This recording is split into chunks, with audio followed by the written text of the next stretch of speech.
ਇੱਕ ਚੀਜ਼ ਤੁਸੀਂ ਆਪਣੀ ਜ਼ਿੰਦਗੀ ਦੇ ਅੰਦਰ ਹਰ ਟਾਈਮ ਕਰੋ। ਮੈਂ ਅਗਰ ਆਪਣੀ ਜ਼ਿੰਦਗੀ ਦੇ ਅੰਦਰ ਜੋ ਸਿੱਖਿਆ ਹੈ ਕਿ ਇੱਕ ਆਪਣਾ ਇੱਕ ਪੈਸ਼ਨ, ਇੱਕ ਜਜ਼ਬਾ, ਇੱਕ ਕੋਈ ਹੋਰ ਚੀਜ਼ ਕਰਨ ਦਾ ਨਾਲ ਕਾਇਮ ਰੱਖੋ। ਕੀ ਕਰਦੇ ਹੋ ਮੈਂ ਉਹ ਨਹੀਂ ਕਹਿ ਰਿਹਾ। ਤੁਹਾਨੂੰ ਅਗਰ ਗਾਰਡਨਿੰਗ ਪਸੰਦ ਹੈ, ਗਾਰਡਨਿੰਗ ਕਰੋ। ਤੁਹਾਨੂੰ ਕੁਕਿੰਗ ਪਸੰਦ ਹੈ, ਕੋਈ ਛੋਟਾ ਵੱਡਾ ਕੰਮ ਨਹੀਂ ਹੈ, ਜੋ ਪਸੰਦ ਹੈ, ਲੇਕਿਨ ਉਹ ਚੀਜ਼ ਪ੍ਰਫੁੱਲਿਤ ਹੋਏਗੀ ਤੇ ਤੁਸੀਂ ਉਹ ਤੁਹਾਡਾ ਇੱਕ ਪਰਪਸ ਬਣੇਗੀ ਜ਼ਿੰਦਗੀ ਦਾ, ਉਸ ਵਿੱਚ ਕੋਈ ਚੀਜ਼ ਨਿਕਲੇਗੀ। ਲੇਕਿਨ ਅਗਰ ਉਹ ਚੀਜ਼ ਨਹੀਂ ਕਰੋਗੇ ਤੁਸੀਂ ਪੈਸ਼ਨੇਟਲੀ, ਤੇ ਫਿਰ ਜ਼ਿੰਦਗੀ ਦਾ ਮਕਸਦ ਨਹੀਂ ਉੱਭਰ ਸਕਦਾ। ਸਿੰਪਲ ਜੀ ਮੈਂ ਤੁਹਾਨੂੰ ਗੱਲ ਦੱਸਣਾ, 6 ਘਰ 6 ਗੁਰ 6 ਉਪਦੇਸ਼, ਛੱਡ ਦਰਸ਼ਨ ਜਿਹੜੇ ਨੇ, ਹੁਣ ਗੁਰਬਾਣੀ ਨੂੰ ਤੁਸੀਂ ਸਮਝਣ ਵਾਸਤੇ ਤੁਹਾਨੂੰ ਛੱਡ ਦਰਸ਼ਨ ਵੀ ਸਮਝਣੇ ਪੈਣਗੇ। ਜਿਹੜੇ ਇੰਡੀਅਨ ਫਿਲਾਸਫੀਕਲ ਸਿਸਟਮ ਹੈ, ਰਿਲੀਜਨ ਇੱਕ ਜਿੱਦਾਂ ਕਪੜਾ ਹੁੰਦਾ ਸੀ ਪਾਇਆ ਆਪਣਾ ਆਪਣੇ ਤਨ ਨੂੰ ਢੱਕਣ ਵਾਸਤੇ, ਲੇਕਿਨ ਇੱਕ ਫਲਸਫਾ ਦਾ ਇੱਕ ਥੱਲੇ ਦਾ ਇੱਕ ਥੰਬ ਹੁੰਦਾ ਹੈ। ਤੇ 6 ਘਰ 6 ਗੁਰੂ ਨਾਨਕ ਸਾਹਿਬ ਕਿਸ 6 ਘਰ ਦੀ ਗੱਲ ਕਰ ਰਹੇ ਨੇ? ਜਿਹੜੇ ਉਹ 6 ਘਰ ਨੇ, ਸਾਂਖਿਆ, ਯੋਗ, ਮੀਮਾਂਸਾ, ਵੇਦਾਂਤ, ਤੁਹਾਨੂੰ ਉਹ ਚੀਜ਼ਾਂ ਸਮਝਣੀ ਪੈਣਗੀਆਂ। ਕਿਸ ਬੇਸ ਤੇ ਤੁਹਾਡੀ ਛੱਤ ਬਣ ਰਹੀ ਹੈ। ਦੇਖੋ ਇੱਕ ਟਾਈਮ ਇਹ ਆਇਆ ਹੈ ਕਿ ਮੈਂ ਸਾਰੇ ਫਲਸਫੇ ਛੱਡ ਦਿੱਤੇ, ਕਿਉਂਕਿ ਜ਼ਿੰਦਗੀ ਦੇ ਅੰਦਰ ਇੱਕ ਉਹ ਵੀ ਆਪਾਂ ਖਾਣਾ ਚਾਹੀਦਾ ਹੈ। ਦੇਖੋ ਸਭ ਕੁਝ ਛੱਡਣਾ ਵੀ ਇੱਕ ਫਲਸਫਾ ਹੈ, ਉਹ ਵੀ ਇੱਕ ਫਲਸਫਾ ਹੈ ਕਿ ਕਿਸੇ ਚੀਜ਼ ਨੂੰ ਨਾ ਮੰਨਣਾ, ਉਹ ਵੀ ਇੱਕ ਫਲਸਫਾ ਹੈ। ਉਹਨੂੰ ਨਾ, ਹਾਊ ਵਿਲ ਯੂ ਅੰਡਰਸਟੈਂਡ ਕਿ ਲਾਈਟ ਕੀ ਹੈ ਅਗਰ ਡਾਰਕਨੈਸ ਹੀ ਨਹੀਂ ਪਤਾ? ਰਿਲੇਟਿਵ ਹੈ ਨਾ। ਤੇ ਮੈਂ ਇਸ ਵਿੱਚ ਕੋਈ ਸੰਕੋਚ ਨਹੀਂ ਕਰਦਾ ਕਿ ਮੇਰੀ ਜ਼ਿੰਦਗੀ ਦੇ ਅੰਦਰ ਇਤਨਾ ਫਲਸਫੇ ਚ ਵੜਨ ਤੋਂ ਬਾਅਦ ਇੱਕ ਇਹੋ ਜਿਹਾ ਮਾਈਂਡ ਸੈਟ ਹੋਇਆ ਕਿ ਮੈਨੂੰ ਨੇਕ ਚੀਜ਼ਾਂ ਪਸੰਦ ਆਉਂਦੀਆਂ ਸੀ। ਮੈਂ ਕੁਦਰਤ ਦੇ ਅੰਦਰ, ਨੇਚਰ ਦੇ ਅੰਦਰ ਮੈਂ ਰੱਬ ਨੂੰ ਲੱਭਣ ਲੱਗਿਆ। As you think so you attract. ਜਿਹੜੀ ਜਿਹੋ ਦੀ ਤੁਹਾਡੀ ਸੋਚ ਹੈ, ਉਹੀ ਚੀਜ਼ ਤੁਸੀਂ ਖਿੱਚੋਗੇ ਕੁਦਰਤ ਤੋਂ। ਮੈਂ ਦੇਖਿਆ ਆਪਣੇ ਕੰਮ ਦੇ ਅੰਦਰ, ਜੋ ਅਸੀਂ ਡਿਸਕਸ ਕਰਾਂਗੇ, ਲੋਕੀ ਮੈਨੂੰ ਕਹਿੰਦੇ ਨੇ ਤੂੰ ਇਤਨੇ ਲਾਈਫ ਥ੍ਰੈਟਨਿੰਗ ਜਗ੍ਹਾ 'ਤੇ ਚਲਾ ਗਿਆ, ਤੂੰ ਇਤਨੇ ਜ਼ਿਆਦਾ ਜਗ੍ਹਾ ਜਾ ਕੇ ਆਪਣੀ ਜਾਨ ਤੂੰ ਬਾਜੀ ਲਾ ਕੇ ਆ ਗਿਆ। ਮੈਂ ਕਿਹਾ ਮੈਂ ਕਦੀ ਸੋਚਿਆ ਹੀ ਨਹੀਂ, ਮੈਂ ਤੇ ਪੋਜ਼ਿਟਿਵ ਸੋਚ ਰਿਹਾ ਸੀ। ਜਦੋਂ ਪੋਜ਼ਿਟਿਵ ਸੋਚੋਗੇ ਤੁਹਾਨੂੰ ਬੰਦੇ ਹੀ ਉਹੀ ਫਿਤਰਤ ਦੇ ਮਿਲਣਗੇ, ਰਾਈਟ? ਤੇ ਪਹਿਲੀ ਗੱਲ ਤੇ ਇਹ ਹੈ ਕਿ as you think so you attract, ਹੈ ਨਾ। ਇਕਬਾਲ ਕੈਸਰ ਸਾਹਿਬ ਨੂੰ ਬਹੁਤ ਰਿਸਪੈਕਟ ਦੇਣਾ, ਬਿਕੋਜ਼ ਉਹਨਾਂ ਨੇ ਸਾਨੂੰ ਮੋਟੀਵੇਟ ਕੀਤਾ ਹੈ, ਰਾਈਟ? ਉਹਨਾਂ ਨੇ gurdwaras of Pakistan black and white museum template ਦੇ ਅੰਦਰ ਇੱਕ ਕਿਤਾਬ ਛਾਪੀ ਸੀਗੀ, ਥੱਲੇ 2-2 3-3 ਲਾਈਨ। ਉਹ ਉਹਨਾਂ ਦੀ ਜਿਤਨੀ ਕਾਬਲੀਅਤ ਸੀ, ਉਹਨਾਂ ਨੇ ਕੰਮ ਕੀਤਾ ਉਸ ਟਾਈਮ। ਬੜੇ ਉਹਨਾਂ ਨੂੰ ਔਖਾਪਨ ਦੇਖਣਾ ਪਿਆ, ਉਹਨਾਂ ਦੀ ਫੈਮਿਲੀ ਨੇ ਸਫਰ ਕੀਤਾ ਉਹਦੇ ਕਰਕੇ। ਅੱਜ ਤੁਸੀਂ ਇੱਕ ਬੜਾ ਡਿਫਰੈਂਟ ਇੰਪ੍ਰੈਸ਼ਨ ਦੇਖ ਰਹੇ ਹੋ, ਬਟ ਜੋ ਅਗਰ ਤੁਸੀਂ ਇਕਬਾਲ ਕੈਸਰ ਸਾਹਿਬ ਦੀ ਜੀਵਨੀ ਨੂੰ ਦੇਖੋ, ਸਮਝੋ ਨਾ, ਤੇ ਇੱਕ ਇਨਸਾਨ ਜੋ ਸਿੱਖ ਤਾਰੀਖ ਦੇ ਉੱਤੇ ਕੰਮ ਕਰਦਾ ਹੈ, ਅੱਜ ਤੁਸੀਂ ਗੱਲ ਬੱਕੜੀ ਪਾ ਰਹੇ ਹੋ, ਲੇਕਿਨ ਉਸ ਬੰਦੇ ਨੂੰ ਕੀ ਐਕਸਪੀਰੀਅੰਸ ਕਰਨਾ ਪਿਆ ਹੈ, ਉਹਦੇ ਨਾਲ ਜਿਹੜੀ ਰੂਟ ਹੈ ਨਾ ਉਸ ਪੋਲਿਟਿਕਸ ਦੀ, ਤੁਹਾਨੂੰ ਸਮਝ ਆ ਜਾਏਗੀ। ਇਹ ਦੇਖ ਲਓ, ਇਹ ਗੁਰਦੁਆਰੇ ਦੀ ਕੰਧ ਹੈ ਜਿਹੜੀ ਚੋਆ ਬਾਬਾ ਨਾਨਕ ਗੁਰਦੁਆਰੇ ਦੀ, ਰਾਈਟ? ਇਹ ਜਿੱਥੇ ਸਿੱਧ ਗੋਸ਼ਟੀ ਹੋਈ ਸੀਗੀ ਆਪਣੇ ਪਹਾੜਾਂ ਦੇ ਉੱਤੇ, ਪਟਵਾਰ ਦੇ ਇਲਾਕੇ ਦੇ ਅੰਦਰ, ਉਸਦੇ ਥੱਲੇ ਬਣਾਇਆ ਗਿਆ ਸੀਗਾ। ਮੈਂ 3 ਵਾਰੀ ਪਾਕਿਸਤਾਨ ਐਂਟਰੀ ਤੋਂ ਬੈਨ ਹੋ ਚੁੱਕਿਆ, ਮੈਂ ਕਦੀ ਦੱਸਦਾ ਨਹੀਂ ਸੀਗਾ ਪਹਿਲਾਂ। ਅੱਛਾ, ਹਾਂ, ਬੈਨ ਕਿਉਂ ਹੋ ਚੁੱਕਿਆ? ਕਿਉਂ ਹੋਇਆ? ਮੈਂ ਕਿਤਾਬ ਦਾ ਨਾਮ ਲੌਸਟ ਹੈਰੀਟੇਜ ਕਿਹਾ ਹੈ।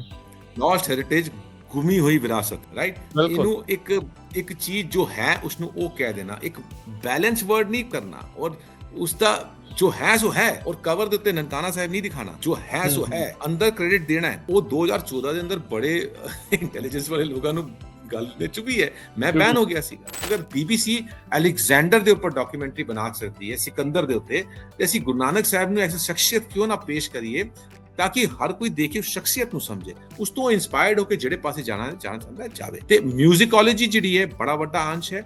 ਔਰ ਅਗਰ ਮੈਂ ਹੁਣ ਪਿੱਛੇ ਜਾ ਕੇ ਦੇਖਾਂ, ਹੁਣ ਮੈਨੂੰ ਸਮਝ ਆਉਂਦਾ ਹੈ, ਅਗਰ ਉਹ ਜਿਤਨਾ ਮੈਂ ਰਾਗ ਵਿਦਿਆ ਦੇ ਅੰਦਰ ਆਪਣੇ ਆਪ ਨੂੰ ਖੱਜਲ ਖੁਆਈ ਕਰ ਰਿਹਾ ਸੀਗਾ, ਮੈਂ ਅੱਜ ਵੀ ਗਾ ਨਹੀਂ ਸਕਦਾ ਬਾਏ ਦ ਵੇ, ਲੇਕਿਨ ਮੈਂ ਰਾਗ ਸਮਝ ਲੈਣਾ, ਮੈਂ ਸਮਝ ਲੈਣਾ।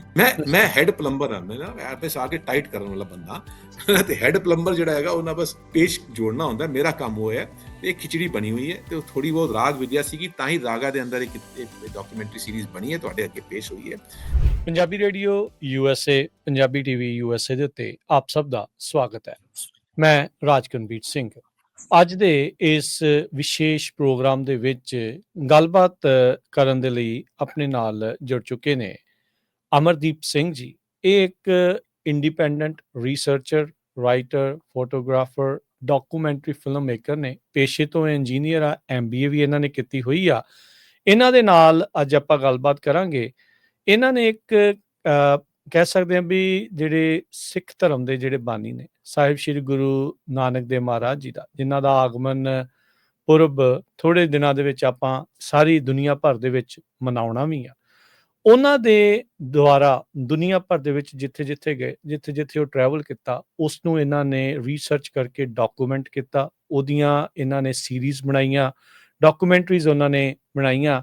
ਅੱਜ ਉਹਨਾਂ ਦੇ ਨਾਲ ਉਹਨਾਂ ਦੇ ਇਸ ਕੰਮ ਨੂੰ ਲੈ ਕੇ ਤੇ ਜੋ ਇਹ ਯੂਬਾ ਸਿਟੀ ਨਗਰ ਕੀਰਤਨ ਦੇ ਵਿੱਚ ਆ ਕੇ ਵਿਸ਼ੇਸ਼ ਤੌਰ ਦੇ ਉੱਤੇ ਸੈਮੀਨਾਰ ਦੇਣ ਜਾ ਰਹੇ ਆ, ਉਹਦੇ ਬਾਰੇ ਗੱਲਬਾਤ ਕਰਾਂਗੇ। ਤੇ ਨਾਲ ਹੀ ਆਪਣੇ ਯੂਬਾ ਸਿਟੀ ਤੋਂ ਡਾਕਟਰ ਜਸਪੀਰ ਸਿੰਘ ਕੰਗ ਜੀ ਉਹ ਵੀ ਜੁੜੇ ਆ। ਸਭ ਤੋਂ ਪਹਿਲਾਂ ਜੀ ਆਇਆਂ ਨੂੰ ਆਖਦਾ ਹਾਂ ਤੁਹਾਨੂੰ ਦੋਵਾਂ ਨੂੰ। ਅਮਰਦੀਪ ਸਿੰਘ ਜੀ, ਜੀ ਆਇਆਂ ਨੂੰ ਸਵਾਗਤ ਹੈ। ਵਾਹਿਗੁਰੂ ਜੀ ਕਾ ਖਾਲਸਾ, ਵਾਹਿਗੁਰੂ ਜੀ ਕੀ ਫਤਿਹ। ਵਾਹਿਗੁਰੂ ਜੀ ਕੀ ਫਤਿਹ ਜੀ, ਸਤਿ ਸ਼੍ਰੀ ਅਕਾਲ। ਡਾਕਟਰ ਸਾਹਿਬ ਤੁਹਾਨੂੰ ਵੀ ਸਵਾਗਤ ਹੈ ਜੀ। ਵਾਹਿਗੁਰੂ ਜੀ ਕਾ ਖਾਲਸਾ, ਵਾਹਿਗੁਰੂ ਜੀ ਕੀ ਫਤਿਹ। ਸੋ ਡਾਕਟਰ ਸਾਹਿਬ, ਗੱਲਬਾਤ ਕਰਦੇ ਹਾਂ। ਜਿੱਦਾਂ ਆਪਾਂ ਦੱਸ ਰਹੇ ਹਾਂ ਵੀ ਯੂਬਾ ਸਿਟੀ ਦੇ ਨਗਰ ਕੀਰਤਨ ਦੇ ਵਿੱਚ ਅਮਰਦੀਪ ਸਿੰਘ ਜੀ ਆ ਰਹੇ ਨੇ। ਇਹਨਾਂ ਦਾ ਇੱਕ ਵਿਸ਼ੇਸ਼ ਸੈਮੀਨਾਰ ਜਿਹੜਾ ਆ ਉਹ ਹੋਣ ਜਾ ਰਿਹਾ ਆ ਉੱਥੋਂ ਦੇ ਦਸ਼ਮੇਸ਼ ਹਾਲ ਦੇ ਵਿੱਚ। ਪਹਿਲਾਂ ਤਾਂ ਥੋੜ੍ਹਾ ਜਿਹਾ ਤੁਸੀਂ ਉਹ ਜਾਣਕਾਰੀ ਦੇ ਦਿਓ, ਕਦੋਂ ਆ, ਕਿੱਥੇ ਆ, ਤੇ ਫਿਰ ਆਪਾਂ ਥੋੜ੍ਹਾ ਜਿਹਾ ਇਸ ਗੱਲ ਦੇ ਵਿੱਚ ਡੈਪਥ ਦੇ ਵਿੱਚ, ਡੂੰਘਾਈ ਦੇ ਵਿੱਚ ਜਾਂਦੇ ਹਾਂ ਵੀ ਕੀ ਉਸ ਦਾ ਮਕਸਦ ਆ, ਕੀ ਇਹਨਾਂ ਨੇ ਜਿਹੜਾ ਕੰਮ ਕੀਤਾ ਆ, ਕਿਉਂ ਇੰਪੋਰਟੈਂਟ ਆ। Thank you Raj ji. ਇਹ ਬੜੀ ਐਕਚੁਅਲੀ ਨਾ ਗੁਰੂ ਘਰ ਦੀ ਕਮੇਟੀ ਆ ਜਿਹੜੀ ਆਪਣਾ ਗੁਰਦੁਆਰਾ ਸਾਹਿਬ ਟਹਿਰਾ ਬਿਆਨਾ ਤੇ ਸਥਿਤ ਹੈ ਯੂਬਾ ਸਿਟੀ 'ਚ। ਇਸ ਗੁਰੂ ਘਰ ਦੇ ਵਿੱਚ ਪਿਛਲੇ 46 ਸਾਲਾਂ ਤੋਂ, ਐਤਕੀ 46ਵਾਂ ਸਾਲ ਆ, ਉੱਥੇ ਨਗਰ ਕੀਰਤਨ ਸਿੱਖ ਪਰੇਡ ਜਿਹਨੂੰ ਅੰਗਰੇਜ਼ੀ 'ਚ ਕਿਹਾ ਜਾਂਦਾ, ਉਹਦਾ ਆਯੋਜਨ ਕੀਤਾ ਜਾਂਦਾ ਨਵੰਬਰ ਦੇ ਪਹਿਲੇ ਵੀਕਐਂਡ ਵਿੱਚ।